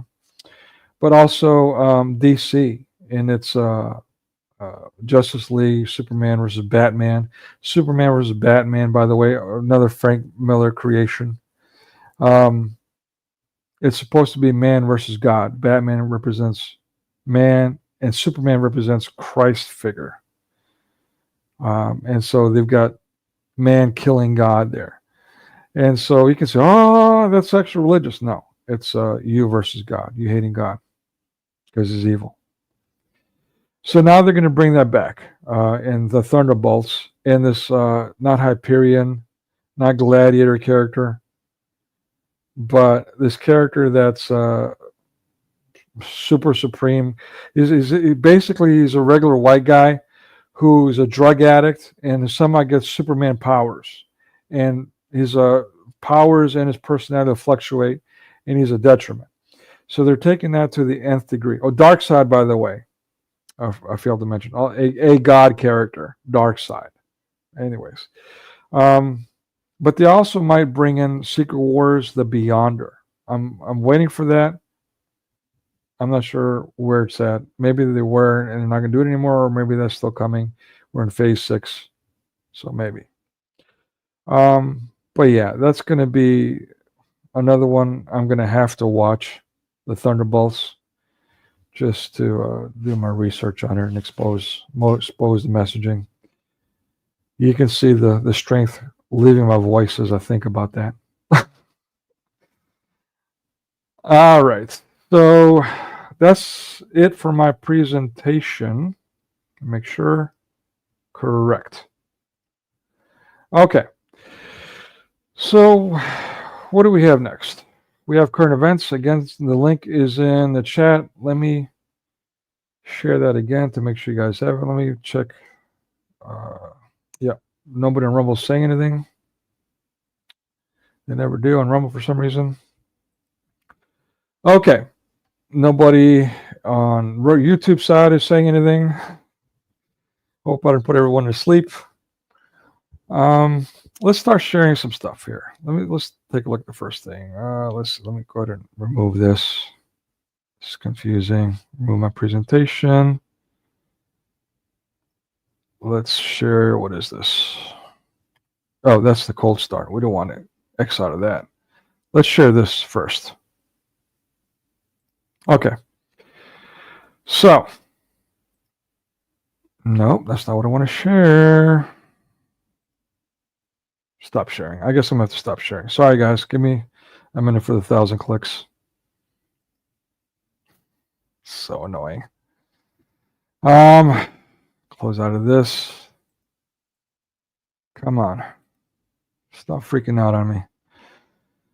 Let me play this while I'm doing this. Sorry. Annoying video.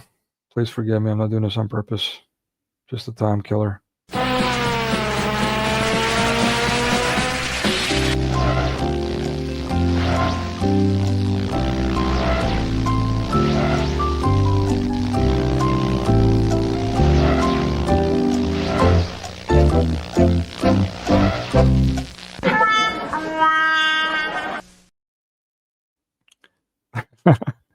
That's epic, Daniel. It was a great presentation. I'm sorry you had to go through this. Thank you, sir. Thank you for your pity and your empathy, since you had to sort of sit through some of it yourself. So thank you for doing that, by the way. God bless you. Yeah, all right. So I just wanted to mention Donald Trump's panel here. So we had back in this first term, we had Mike Pence, Mike Pompeo, Secretary of State. These are his Secretary of State. So I just want to mention that General Ross, originally 2008 movie, he became Ross. And in the other movies, he advanced to Secretary of State in the Avengers and Black Widow, and Captain America, who's Secretary of State in those movies, no longer General. And then in this movie, President-elect to President Ross. So who are they picking on? They're picking on a guy that looks like this, a guy that looks like that. Doesn't that look like more like Ross characters? It could be coincidence. I don't know. Maybe I'm wrong. Let's move on to the next thing. What do we got here? Oh, box office. Let me make sure you guys can see it. Yes, you can. Let's make it bigger. Okay. I'm going to share the link also so you guys can see this in full. This is a guy I don't really watch on regular. Just kind of recently got on my radar through Nerdrotic, which I watch a little more regularly. Share this in Rumble as well. Okay. All right. So he's going through some number crunches. Yeah, it's got the biggest, by the way, it's just so you'll know, now that we got on this screen up. Usually a movie will drop about 50%, give or take, in its second weekend from opening weekend. The flops that we mentioned earlier, about 70%, give or take. Pretty drastic difference. Pretty drastic difference. So let's see what he has to say, and I think this is epic. No. Maybe the reason that they've destroyed the MCU, that this movie was such a big flop, is because they wanted to save lives. They said Eternals. Okay. And he's going to get into that. And the Eternals was another flop, by the way. Yeah, and so as I said, I suspect this is really work from within. It's corporate espionage, so to speak. This recent, and we'll get into that. I'm getting off on tangents, but anyways, he's saying it saves lives. What does it mean by that? But let's hear what he says next. Saved lives. I don't think Eternals actually saved any lives, but Captain America Brave New World, being a massive pile of shit, quite literally did save lives. Movie theater ceiling collapses in Washington during Captain America Brave New World. Okay, that's not funny. But it kind of is, so bear with me. This is why it's funny. Just bear with me. Listen what he has to say. His delivery is epic. I don't want to ruin it. I mean, we are talking about a serious collapse. The ceiling came crashing down in the middle of a Captain America Brave New World screening. This could have been devastating. You're talking about piles of cement and cinder block and shit falling down on people. But you know what? Luckily, it was during Captain America Brave New World, because there were only two people in the theater for this showing. Week 3. Okay. 2 people watching the movie. Movie theater ceiling collapses during screening of Captain America Brave New World. A couple in Washington State got more action than they expected at a showing of the latest Marvel movie. And yes, only 2 people were in attendance. Here's a little bit of the footage we can show from a local NBC affiliate. It is incredible. No one was hurt when this ceiling collapsed at the Liberty Cinema in Wenatchee. Look at all the debris on the ground right here, covering rows of that movie theater. The movie was actually still playing. 2 people were there on Tuesday night watching Captain America when that ceiling came crashing down. I spoke with the battalion fire chief who responded to the theater. He told me it really is incredible. 2 people inside were not hurt. This whole Okay. I mean, they were not hurt, so we can laugh. Just putting that out. story, look, I am glad they weren't hurt. But this whole story is so fucking hilarious. It is hilarious because Captain America Brave New World is so bad that thankfully no one was in the theater to see it. If this had been a crowded theater, a lot of the people in these front couple rows, they could have been seriously injured, if not hurt. The fire chief would go on to say if anybody was in those seats, they would have been crushed. But holy shit, I guess we do have to thank Kevin Feige for the destruction of the Marvel Cinematic Universe. I guess we do have to find some silver lining in the destruction of the MCU, because if this were an actual good movie, there might have been people at the theater who would have died. So Captain America Brave New World, it might be a dog shit movie. It might lose money at the box office, even off the fake break-even point that they put out there at $425 million, which is a joke. This movie needs hundreds of millions of dollars more than. He's referring to the actual, yeah, I mean, it's known that Hollywood actually lies in their reporting, and how they get away with it. I guess the mob is involved, who knows. But even then, they've been really lying about how much they've spent on this movie. It's outrageous. And why? Because they know it's going to be a flop, and they want to cover it. And then by flop, I'm saying worldwide, it's still made hundreds of millions, like 300 million, I think is saying. It's insane to me. That disgusts me, to be frank. That if they want to break even, but it saves lives, unlike Eternals. All right, that's epic. This guy, he's hilarious. Pardon the language. I should have warned you about that. Okay, so let's go on to, speaking of which, yet another flop. Make sure you guys can see it. Okay, so Snow White, man, here's another Disney flop. I mean, quintessential Disney. Quintessential. This is fundamental Disney here. Flopping. Check it out. People hate this movie. They hate the idea of it, and they strongly, strongly dislike Rachel Zegler. In fact, if you remember, Rachel Zegler had an interview that really went viral and showed everyone what she was all about. So before I show the interview, isn't she cute? Oh, how can you say some nasty things about this girl? What's wrong with you, man? It's because she's of color, right? You're a racist. That's what it is. He's a racist. He's just a bigot. He's just a misogynist pig. That's what it is. Let's check it out. Here, that interview is right here. I know that you've told me before that your version of Snow White is different, and it's more of a... Look at the muzzle, useful idiot. Ugh. Wait. Get her some help, man. Someone get her a counselor. Get her a psychiatrist. Or one actually does the job. Not just gives her some opioids. It makes turkey richer. The 2022 version of Snow White. What did you mean by that? I mean, you know, the original cartoon came out in 1937, and very evidently so. There's a big focus on her love story with a guy who literally stalks her. Yeah. Weird. Super weird. So we didn't do that this time. So no prince, or a different kind of prince? We have a different approach to what I'm sure a lot of people will assume is a love story, just because, like, we cast a guy in the movie, Right. Andrew Burnap, great dude. Yeah. She is unbelievably unlikable. It is in. I couldn't agree more. I've never watched this interview until recently.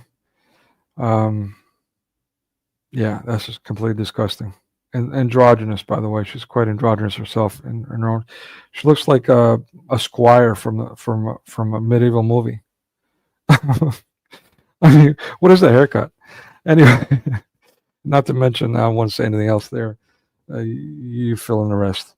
And what's with all these muzzle useful idiots in the background, man? Like, oh, what year is this? Is this 2020? What the hell's going on here? And I'm sure that's not by accident either. Okay. So yeah, I mean, you can see why this is I mean, we're talking about Disney. Cinderella. Who doesn't read Cinderella? Little girls want to be princes all over the world. And you're going on about someone stalking her? Does it get more asinine? More vile than this? Ugh. Oh, gag. I really, literally getting nauseous. Okay, what is this? Oh, okay. Let's get into the Thunderbolts teaser. And let me share this guy's link as well. My apologies. Let me do that now before I forget. It's in the chat on both YouTube and Rumble now for your viewing pleasure, if you so wish. Let's move on to the next thing. What is this? Oh yeah, sure it is. Okay, we're good there. Click out of that. Share this. Click out of that. Okay, now we're going to watch Thunderbolts. I mentioned that earlier. Let's make this super large. And make sure you guys can see it. Yes, we can. And let's go. I click leave on porch.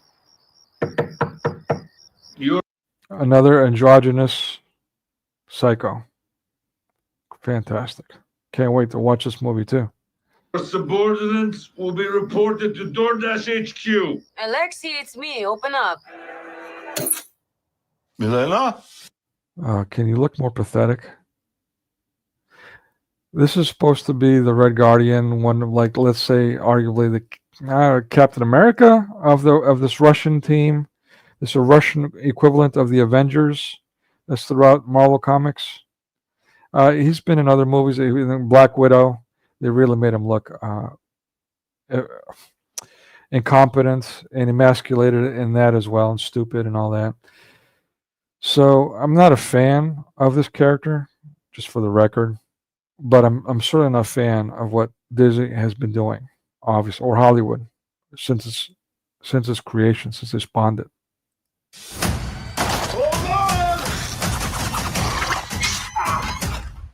Elena! Hi, Dad. Sorry about the way. Gag. That's your son? I meant daughter. I meant it. Oh, poor guy. It was an important call. Highly classified. Lot of work. Many irons in fire. You feel fulfilled? Oh, yeah. Yeah, so full. So filled. But why do you ask this? So full, so filled. R. You get it? Sure. It's not funny if you have to explain it. You get it? She said, "Do you feel fulfilled?" And he said, "I feel so full, so filled." You get it? He was sitting on the couch waiting for DoorDash. Oy vey. What brings you here? Unfortunately, Marvel brings us There's here. something wrong with me. Yeah, you're in a Marvel movie. That's what's wrong with you. What's wrong with us is we're watching you being in a Marvel movie. I don't know which was worse. In emptiness, I'm just drifting, and I don't have purpose. Drifting and I don't have purpose. They're showing a baby while they're saying that line. I don't know how to feel about that, good or bad. In context, probably I should be concerned. I thought throwing myself into work was the answer.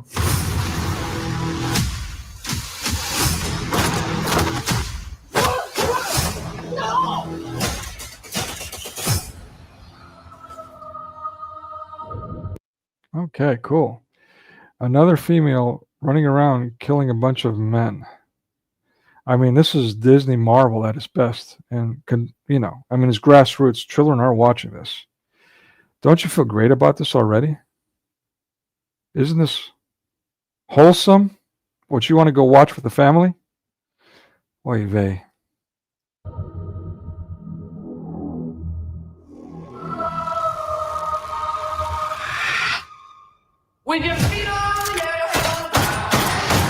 U.S. agent Steve Walker. We talked about him. He was in the series, The Falcon.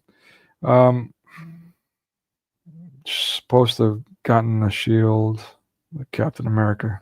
Anyways, I don't want to sound like a fanboy, but yeah, it's just bad all around. And let's see what happens next. He's shooting at her. So he's one of the bad guys?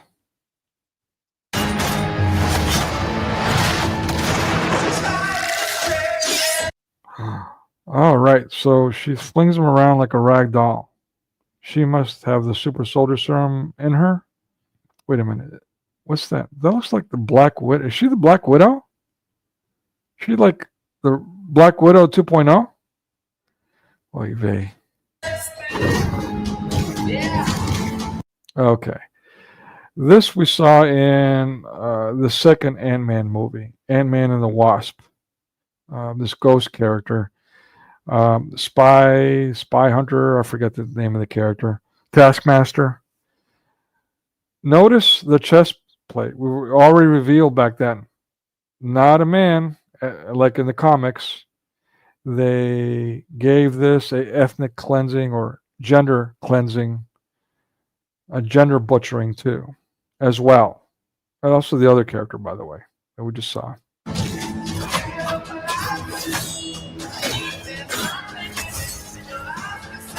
The only female character that's from the comics is the Black Widow, which they've recasted with a fairly attractive, whatever her name actress was. I forgot, to be honest with you. I'm half asleep at this point. Can't believe I forgot. Anyways, to this postmodern abomination of a person. God forget. Oh, no. Who are you? Oh, it's a guy with long hair. He's got to act queer. Oh, please don't hurt me, ladies. Please don't. Please. I'm begging you, ladies. I'm Bob. Who sent you, Bob? Nobody. You were all sent?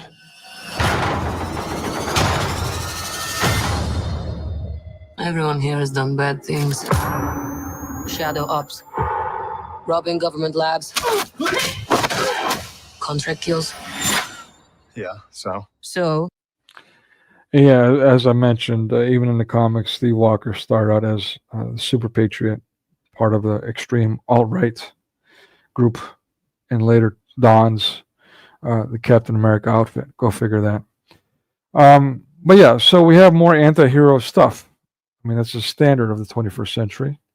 Bad is good. Someone wants us gone. Notice how dark and how gray everything is, by the way. Again, this has been going on for some years.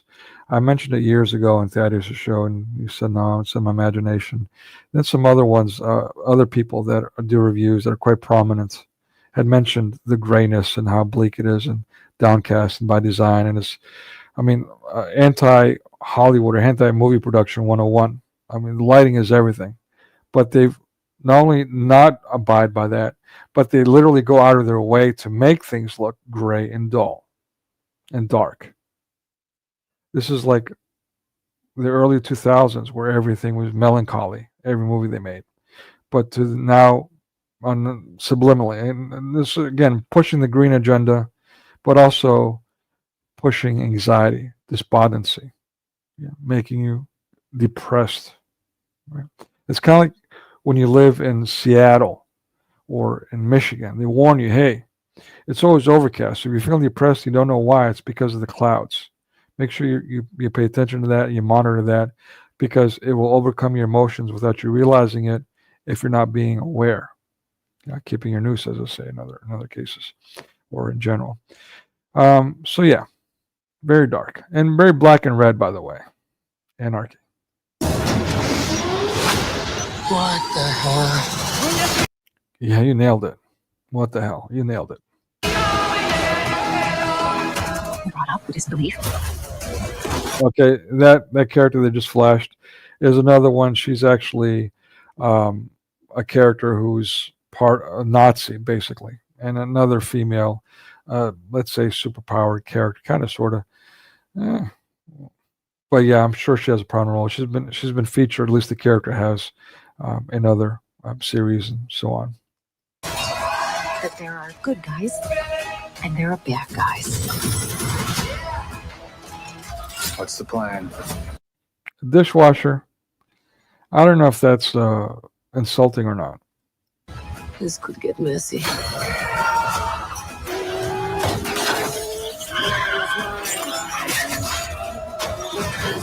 But eventually, you come to realize that there are bad guys and there are worse guys and nothing. Okay, and so now we're talking about Sentry. That S that you just saw, the belt buckle, that alludes to Sentry. As I mentioned, he's the cracked out superhero that's erratic and dangerous. Sometimes he does good things, but usually it's bad, and it's a problem for everyone. Else. Look at you. So adorable. So yeah, Thunderbolts without Thunderbolt. Thunderbolt Ross. Did you see him anywhere? I haven't seen him anywhere. This is the third teaser that I've seen. The trailer. Don't worry, she's bulletproof. What happened to bulletproof? Kind of like an Elon Musk vehicle. From what I've seen online, it's advertising to be bulletproof, but they're not. It's bulletproof-ish. Is that Bucky? That's not good.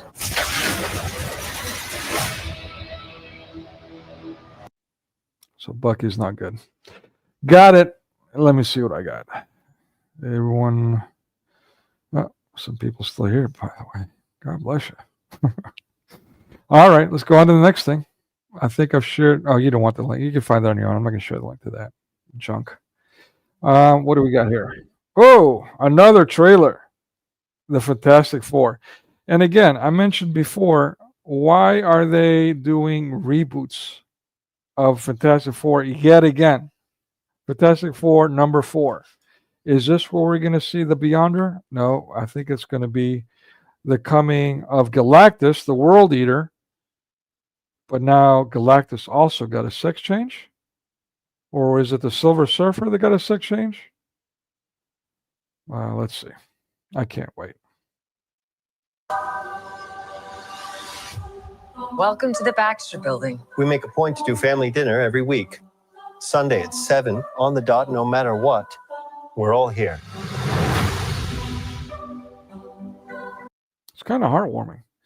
And just so you'll know, this is they take you back to the original comics with the original uniforms and all that. And so they open it with this like 50s kind of family happy setting.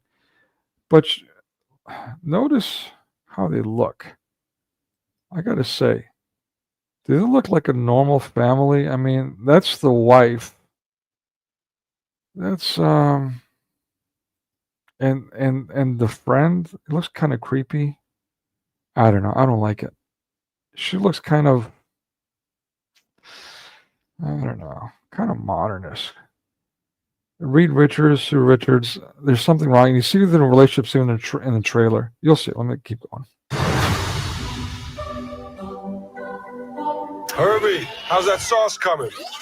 Yeah, I'll be the judge of that. Oh, great. Robot servant. You're welcome, Elon Musk.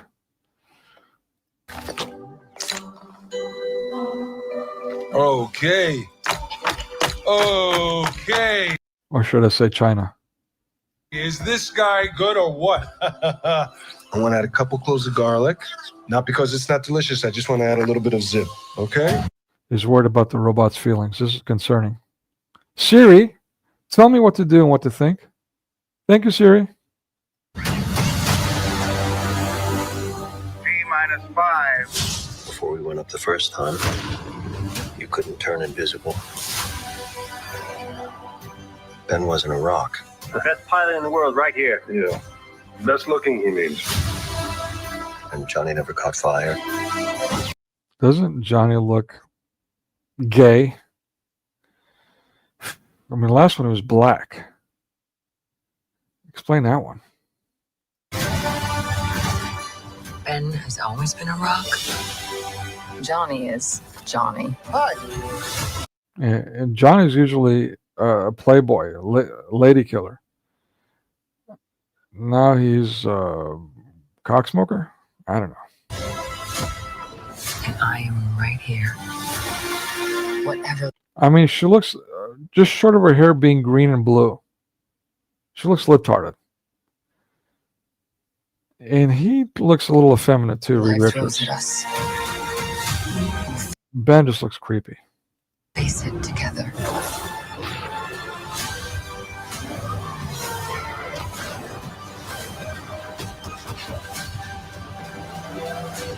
So I noticed the emerging advanced future technology with an old-fashioned look. That's an interesting take. Hate to admit, I kind of like that. As a family. So that big head that you saw was Galactus. They did a really poor job in the original portraying Galactus Or is that a sequel? I can't remember. Okay, there's so many reboots of this movie. I can't even keep track. It's the same movie. Why are you doing it over and over and over and over again? Why? Why? And then why is anyone wondering why Disney Marvel is failing? Why are you doing the same movie over and over and over? Now, at least when they do remakes and reboots, Hollywood, generally I'm speaking, they wait for a couple of decades, wait for another generation before they do that. They're not even doing this. They've made what, 4 Fantastic Fours in 20 years, give or take. I mean, crying out loud! What is this crap? What is wrong with these people? And why do they have all this money to burn? Oy vey. All right. Oh, this is oh man, this is give me a minute to find this segment that I wanted for Nerdrotic. Okay. He's explaining the budget of the movie we just reviewed here. Pretty good little segment. I'm gonna let him talk for himself. Try to keep up because this is quite good. All been waiting for on this channel, ladies and gentlemen. It's time to do some math and go into the realm of fantasy a little bit. Let's just assume that. I'll make sure you guys can see it. Forgot to do that. Yes. All right. I'm going to share the link while you guys are watching. $425 million break even for Cap 4 is true. Let's also assume the $180 million budget is true, which it isn't, but let's roll with it. And we're going to go with the kindest estimates here. That $180 million budget does not include marketing, which on a normal movie, which this isn't, you normally add 50% of the budget, which is $90. Okay. So, yeah, again, remember that regardless of what business you are in the United States, a percentage of your marketing expense is a automatic tax write-off. Now, for a small mom and pop, that means nothing. But for these industries that spend millions upon millions in advertising, that's quite significant. And then there's the loss thing, the tax write-off for loss. Now, if this production loses money, it's a tax write-off. You're paying for it. $80 million, bringing the budget up to $270 million, which it isn't. Of that $425 million break-even number, we'll put $225 million to domestic and $200 million to international. Disney gets to keep 60% of that $225 million total, equaling $135 million. Disney gets to keep between 20 and 40% of international ticket sales, so we'll split the difference and say 30% of that. Okay, so that's significant. And I've made this point over and over again. Even this guy goes on and on and on about how it's the money. Finally, he's starting to snap out of that nonsense.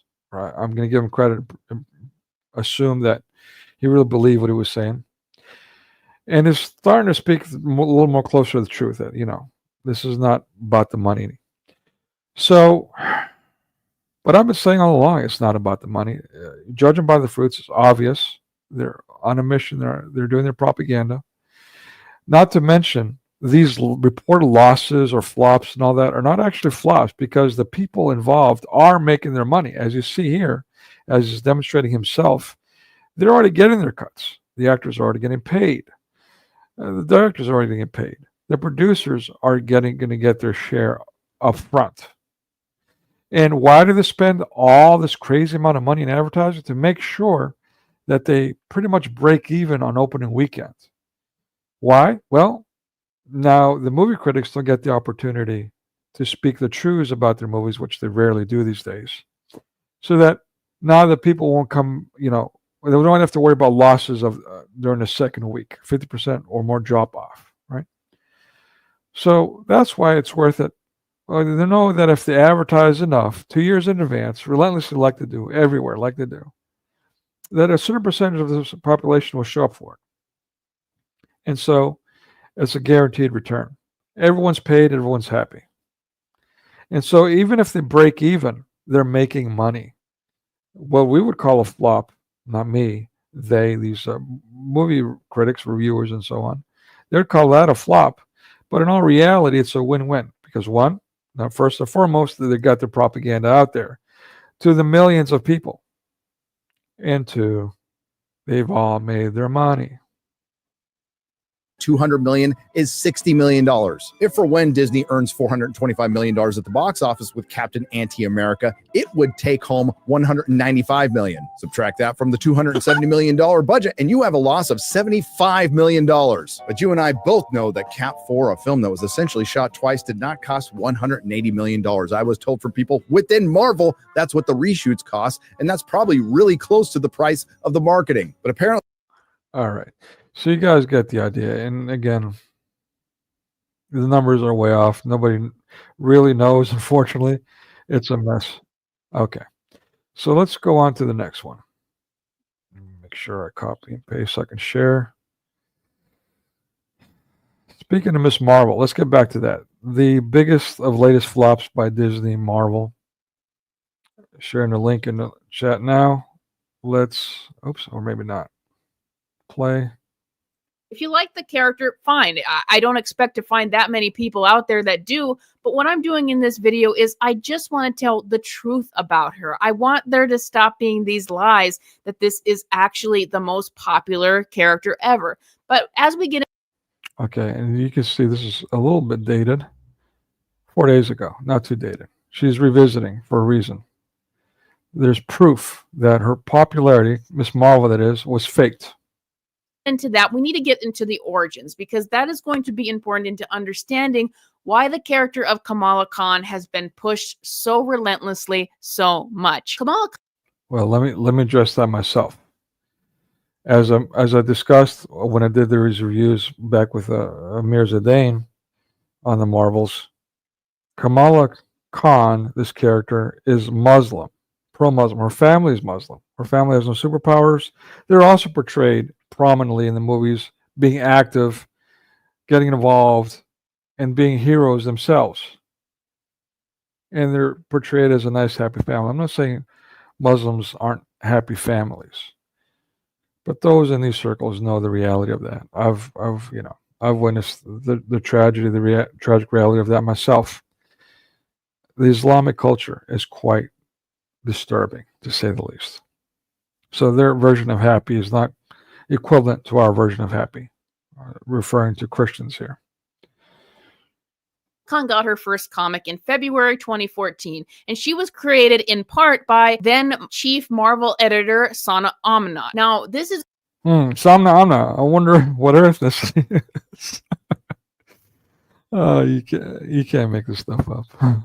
important into why Kamala Khan has been so pushed since her inception, that Kamala Khan, she was really Sana Amanat's baby. Apparently, Kamala Khan was created when Sana Amanat was making some jokes about her upbringing as a Muslim American. Miles Morales is Morales.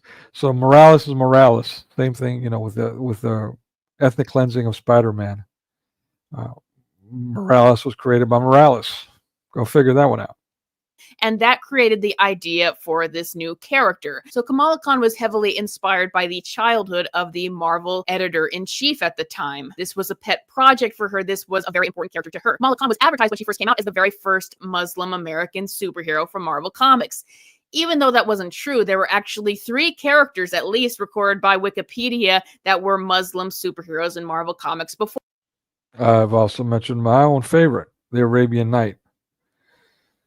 But saying that Kamala Khan is our first Muslim superhero, as opposed to saying this is the first Muslim superhero we decided to give a spotlight to, sounds a lot better. So they went with the former. But anyway. They always do that. And again, Miss Marvel herself, she was the first female heroine. I've got a short on that. I should actually pull that up and share with you guys.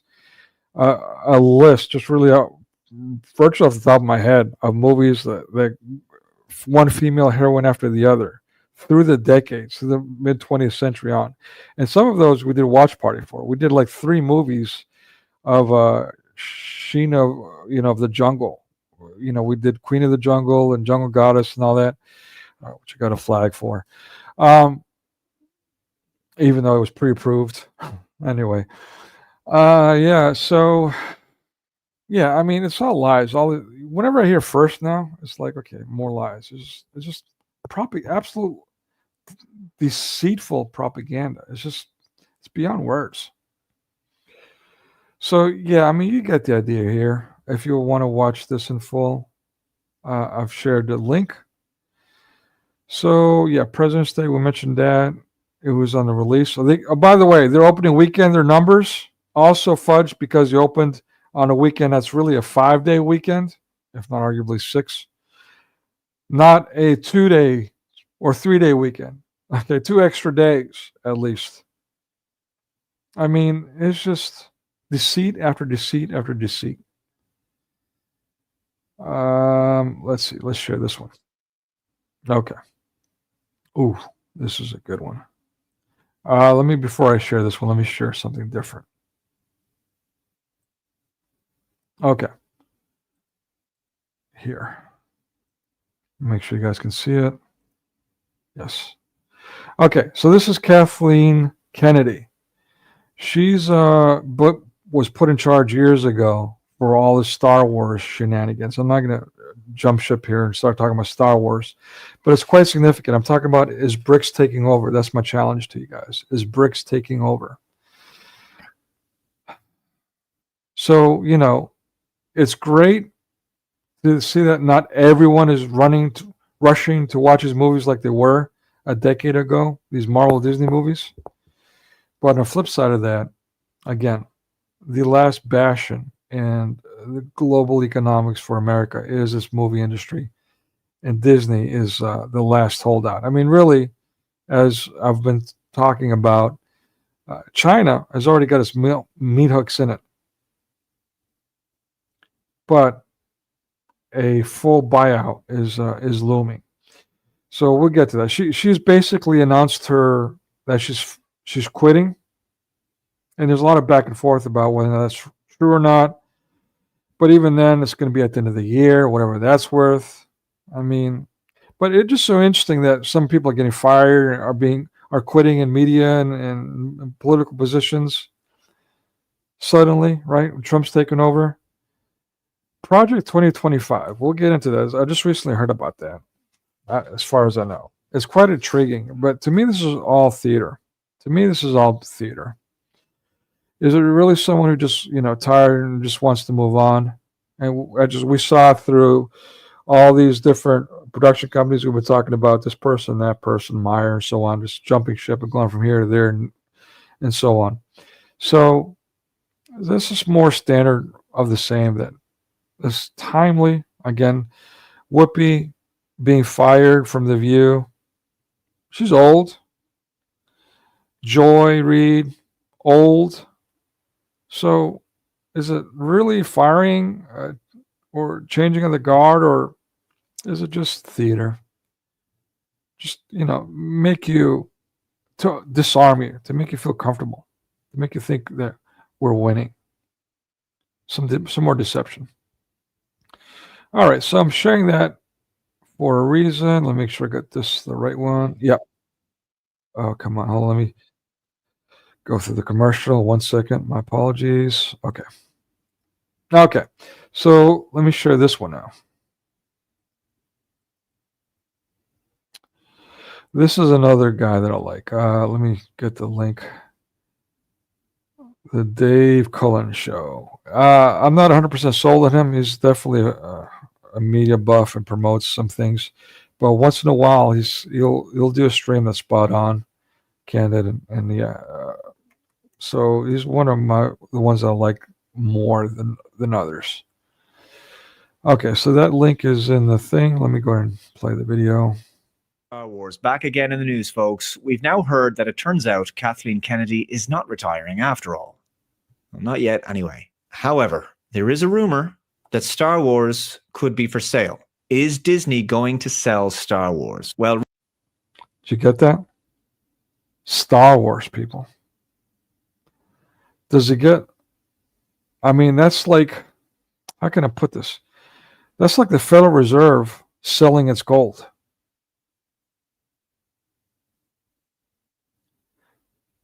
Is there any more of a prominent franchise than Star Wars? I mean, through the decades, how many generations of Star Wars fanatics have there been? And that's being sold. It's being sold. Think about that. Is BRICS taking over?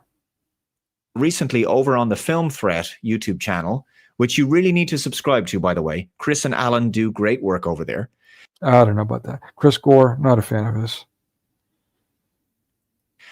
Chris Gore has heard a rumor from an investment friend who operates in the world of finance that Disney has been shopping the Star Wars brand for sale for the past 7 months, and they haven't yet managed to find a buyer for the franchise.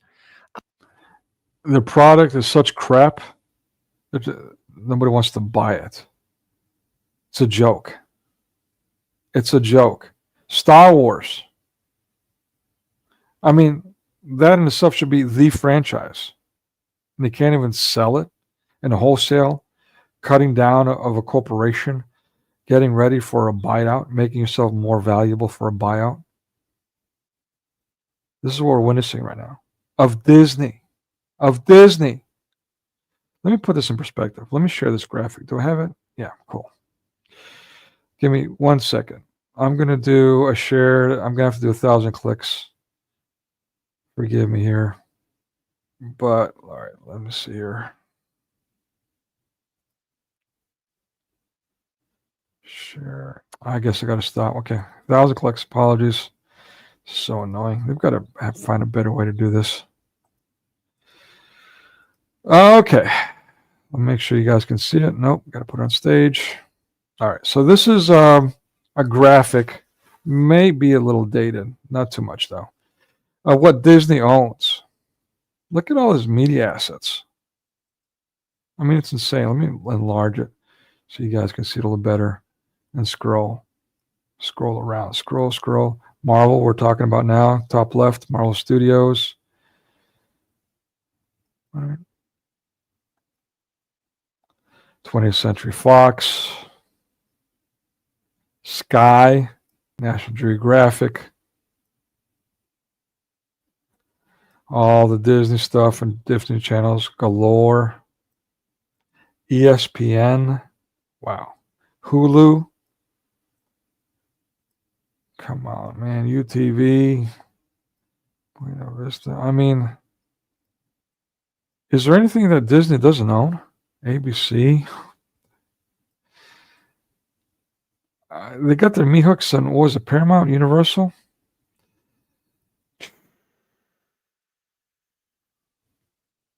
Yeah.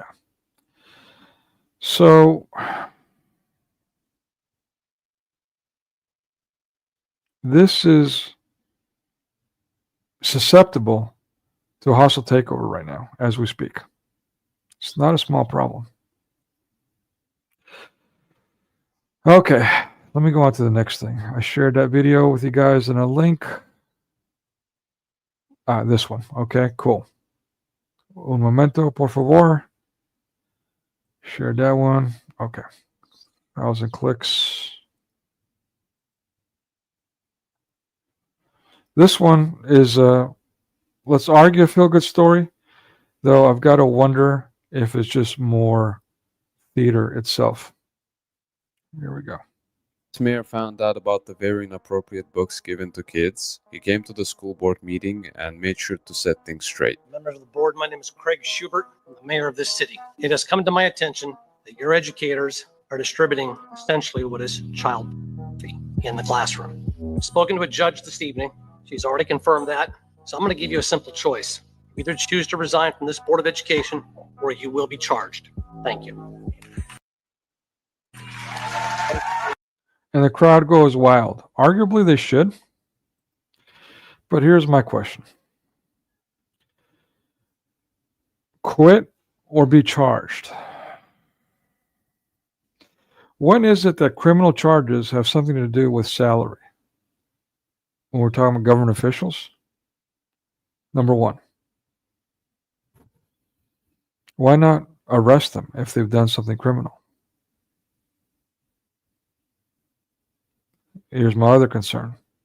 It's quite standard for people to get fired. For example, Nickelodeon fired a pedo, brought him back in later on under a different position. Disney the same. Nickelodeon actually repeatedly. It's quite common for them just to fire someone and reassign them, bring them back in, not just in the movie industry. So, yeah, they fire people, no criminal charges, and then they rush them back in. They give them a severance pay. Now, this is nice. It's a step, but it's a half step at most. Not at least, at most, it's a half step. And two, worse than that, is just a bunch of theater to make us feel good and get our guard down, get us to back off, like they did with the lockdown, which is ongoing. The lethal serums, which are ongoing.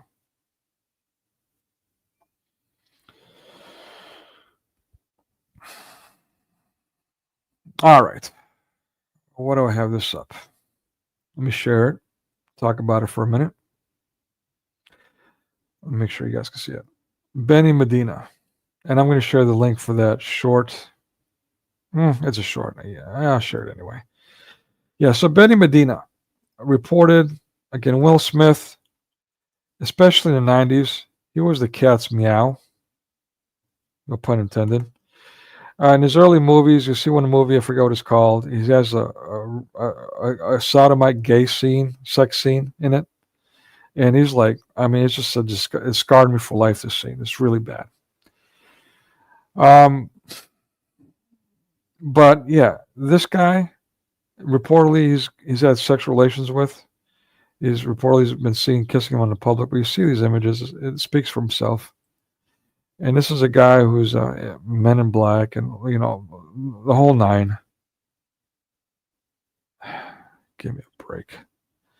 I'm just so sick of Hollywood. Next up. Yeah. All right, let me play this commercial real quick. I'll have you guys stare at the gay guys while I'm waiting for this commercial to go. This is really bad. I don't know. Okay, so put your children in another room. This one's a big graphic. It's the Amazon truck driver that hit a woman. I don't know if you guys are familiar with this. But let's just play it real quick. So looks like I don't know, is he white, black? Keep, come on, man. I'm playing stupid. This is Baltimore. I mean, white people live in Baltimore too. But how many Amazon jobs you see? You know what I mean? Yeah, it's a black job. I guess you could call it that. But it's like, okay, I don't see him calling 911 or anything. So he does that. Okay, yeah. So the driver, he stopped at a red light. Anyways, and the woman starts crossing the street. The light turns red before she can completely cross the street. And he takes off and runs her over. It's a white woman. He's black. Now, if he were white and she were black, Crump will be all over it. It'd be over every channel. I don't know if you guys have heard of this report or not. If you heard of it, let me know in the chat. If you've not heard of it, let me know in the chat. Let me know in the comment section afterward. I'm curious. Let's do a little poll, so to speak.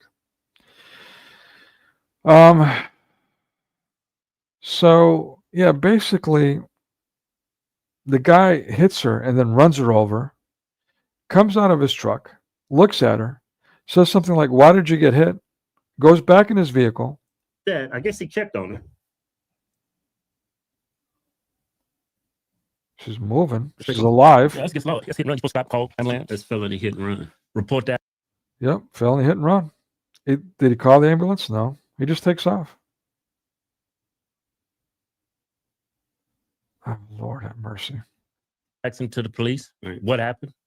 Yeah, he takes off. That's the felony. That's hit and run. Look, cars going by. They don't even stay in the intersection. Man, they got to see that woman. Well, that car didn't.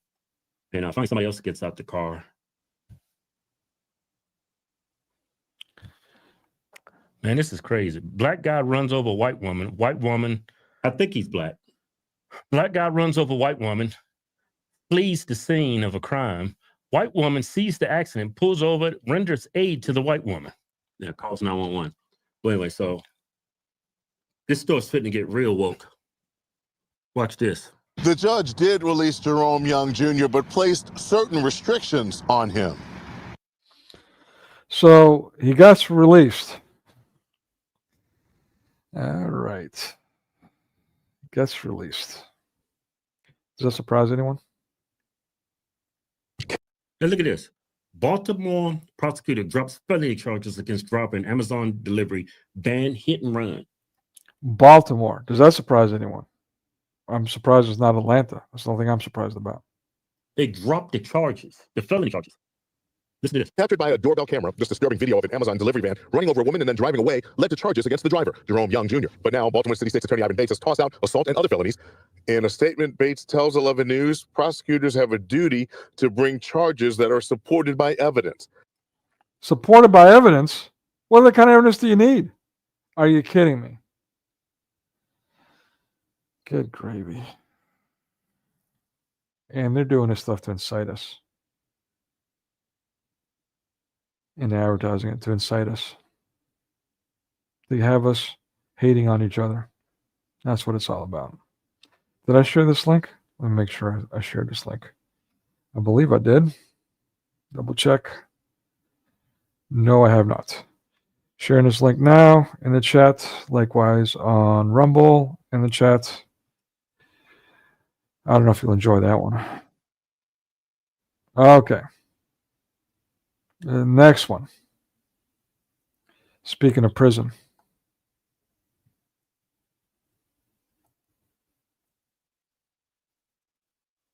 Significant switch up. Mayor Adams meeting with border czar Tom Homan, where they talked about removing violent migrant gangs from New York City. Adams then announced that, he would issue an executive order allowing ICE agents on Rikers Island. For years, New York has... Okay. So basically, there's a cleanup going on.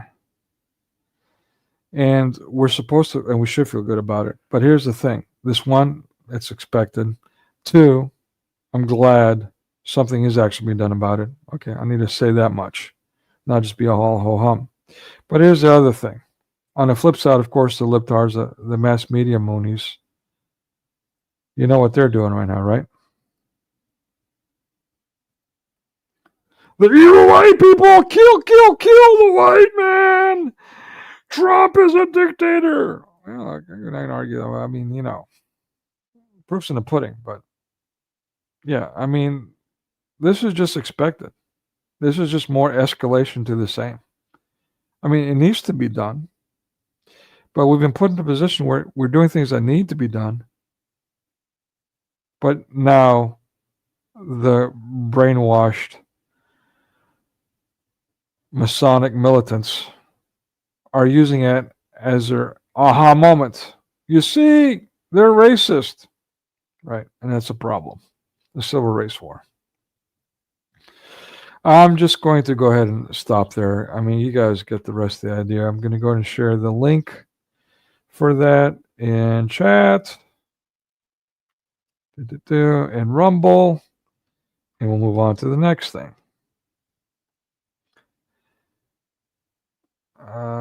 Yeah. Fatal shooting. This is significant. This is a January 6th insurrectionist. I don't know if you guys heard about this story. Let me share this tab. Okay, check this out. Again, put your children in the other room. This one is slightly graphic as well. The deputy then retreated to his vehicle and awaited backup. Life-saving measures were attempted, but Huddle was pronounced deceased at the scene. Investigators later recovered a loaded 9mm handgun and additional ammunition inside the vehicle near where Huddle had reached. Dash camera footage confirmed that Huddle raised an object while inside the vehicle. Deputy prosecutors said that after a thorough investigation, the Indiana State Police District 13 Criminal Investigations Division presented the case to the Clinton County Prosecutor's Office on February 26, 2025. So you guys can understand. This guy was pulled over for traffic violations. He was, going to get arrested for traffic violations. And he ran into his car and said, I'm going to shoot myself, according to the officer. And the officer pulls back and starts shooting. Okay, he was armed. But if this were a black person, what would be said. Just so happens it's not a black person. It's a January 6th insurrectionist, quote-unquote insurrectionist. I shared that in the link in the chat already. So, oh yeah, this is let's go to this one. This is NPR Project 2025. I mentioned it.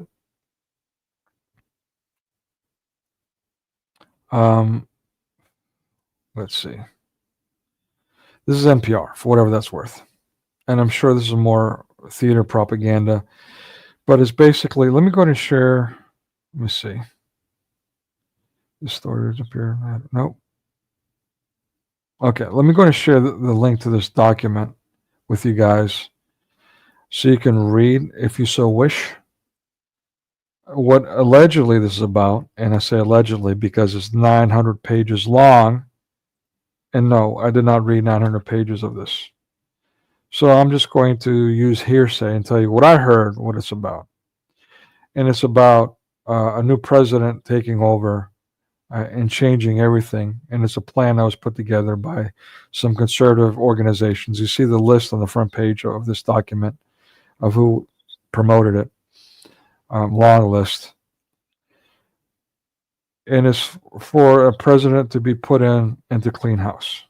And it's called Project 2025. So I shared the link for the document itself. I'm going to share the link for the NPR page, whatever that's worth, for your convenience as well. I'm not going to read through it because it's NPR. I was a truck driver over the road and listened to NPR for a while. I'm not proud of it, but I know they're full of it. And I was still somewhat libtarded back then, so still knew how they were full of it. Okay. What is this? Captain America New World. All right, the trailer. We don't watch that. Make sure I have anything else I want to share with you guys. Yeah, no, we don't need to watch that. We know the numbers. Wow, this is going. I was okay. So yeah, unfortunately, this is unavailable. The Super Bowl, toilet bowl with chitlins. I already mentioned this one before. This has some good stuff. I'm not going to talk about it. We'll just move on. Yeah, this one is data too. Again, talking about Captain America and how much of a flop it is. So I went ahead and clicked out a couple of them. We already covered that material. Let me see here. Okay.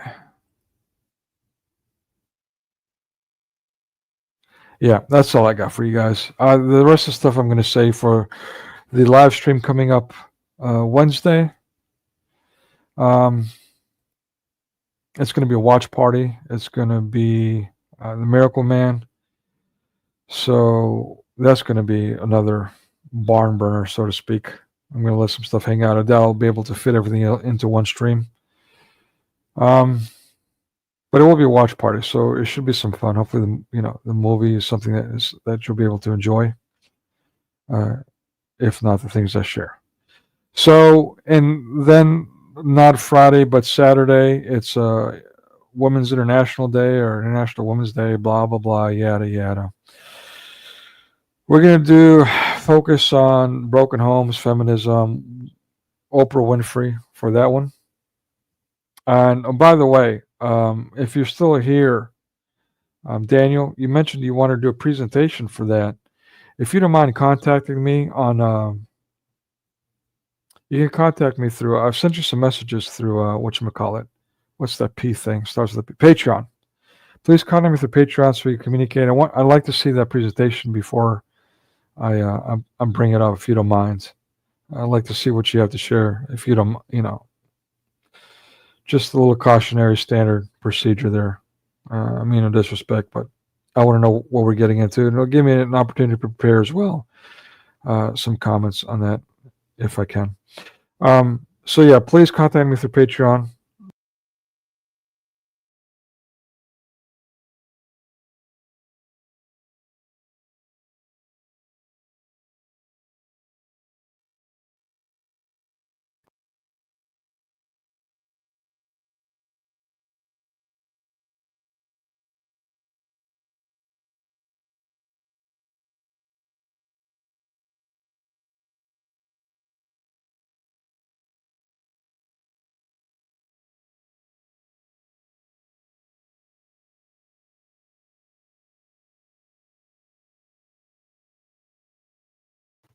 Can you guys hear me? I'm saying like lost connection with your mic. Okay, I think it's working now. This is why I wouldn't jam microchips into our brains. Anyway, so I was saying, yeah, Wednesday, the Miracle Man watch party. Come for that. Come one, come all. No pun intended. And Saturday, speaking of which, Oprah Winfrey and Women's International Day. I think that's all I got. Let me make sure. Oh, there are a couple of other things I wanted to share. Let me take a quick look-see at those. I almost forgot. Under my other topics category. Oh yeah, the Fantastic Four movie. The trailer, by the way, got 27 million views. That was as of maybe a day or two ago. I don't know where it's at now. I don't get it. I don't get it. How can that many people be interested in Fantastic Four reboot number 4 of the same story within 2 decades, 1 generation, really? I don't get it. I don't know what's going on. I don't get it. Oh, my character being stolen.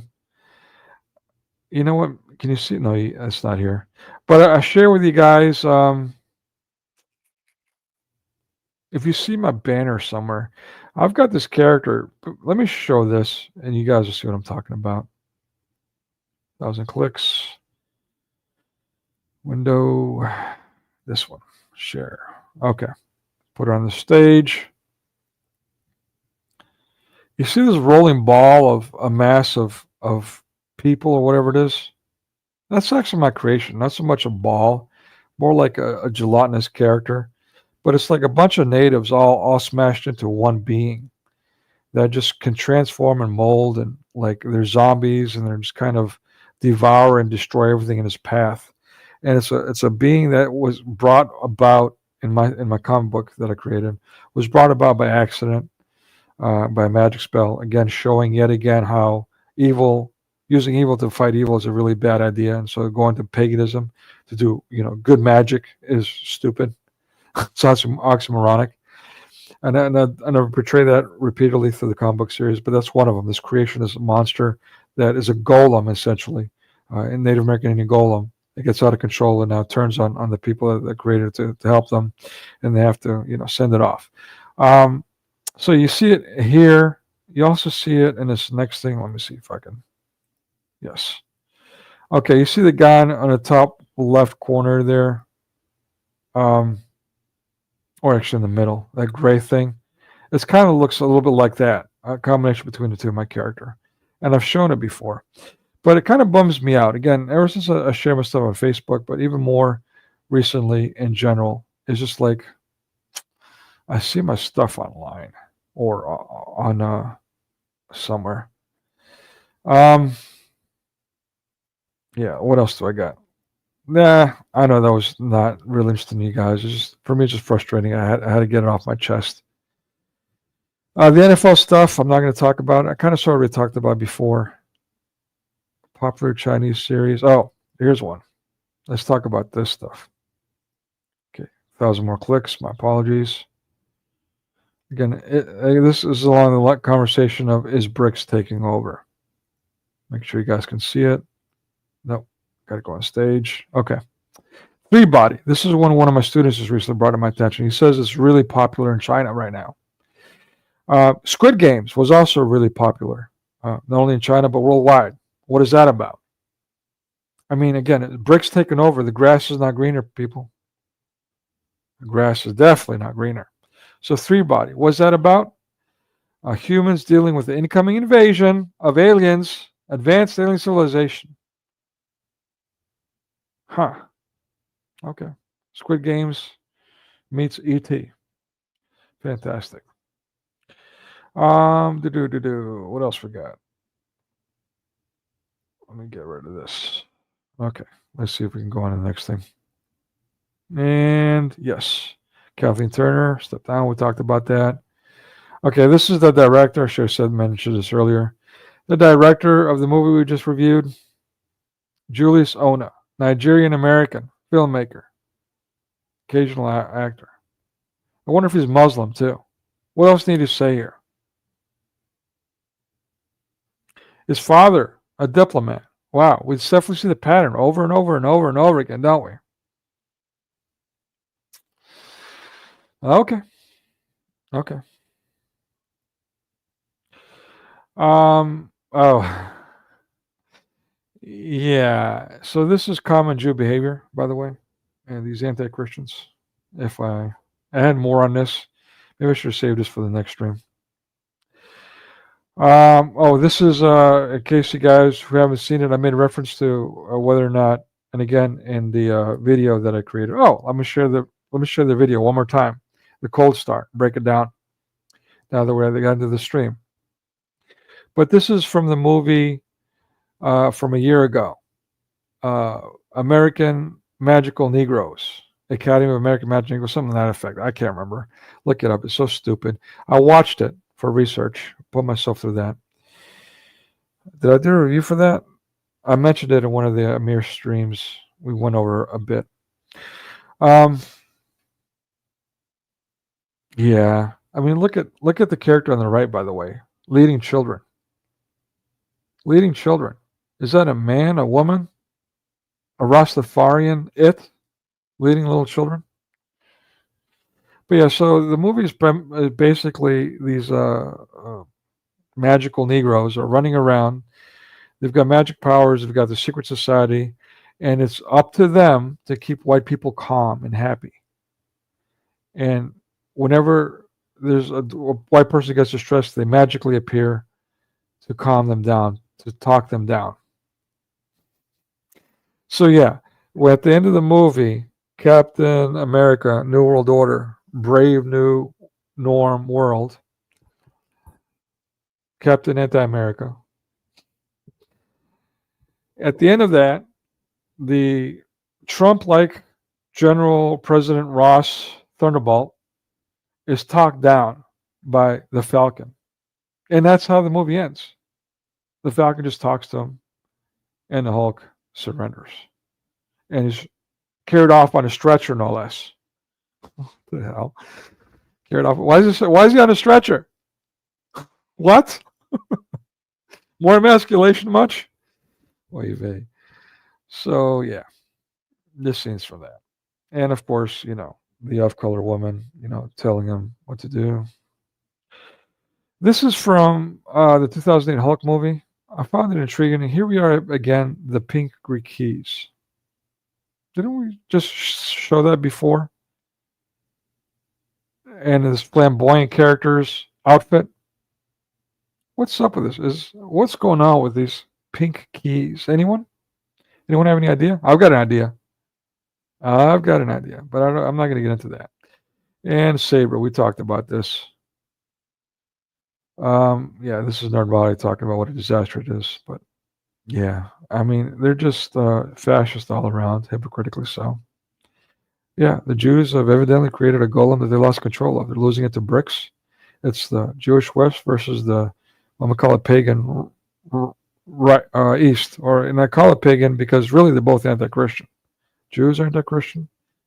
That's what Jesus Christ said. And, Brazilians, Russians are atheists, secular. In essence, might as well be pagan.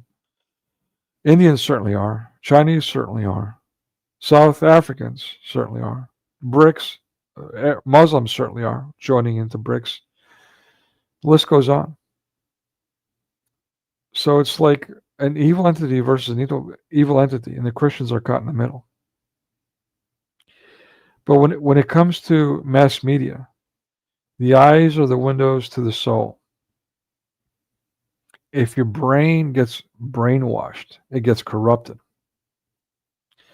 That affects your will. It affects your heart. Your heart can be hardened thanks to the mass media. I mean, listen to the way I sound for the past couple of months, for the love of God.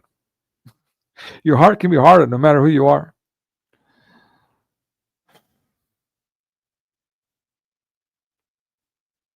The best defense is an offense. In this case, the best defense is an offensively speaking. Well, to push back, first and foremost, sure. But for your sake and your loved ones, those around you, unplug. It pains me to tell you that. I don't want to lose anybody here. But I'll be happy knowing that you're not being corroded by this conditioning that most will succumb to, even if you're where you're being conditioned, just like I have been. Listen to how I sound.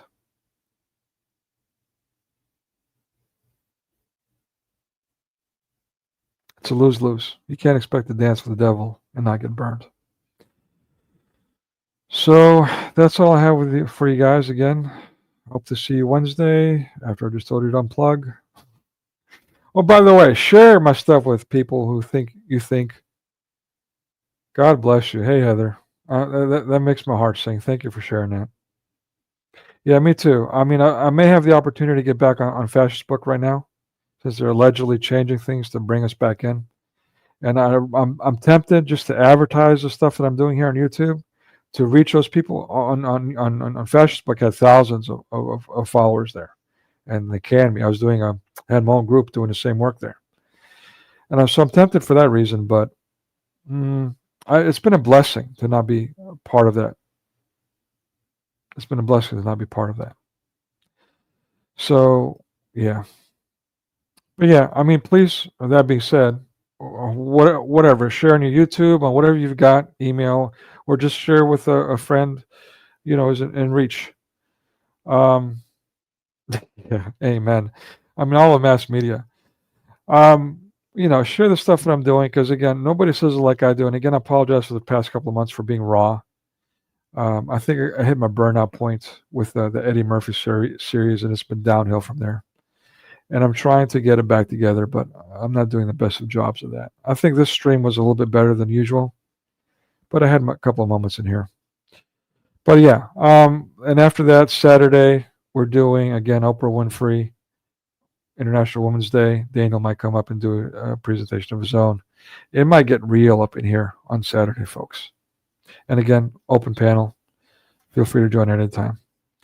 With that being said, remain Christ-centered.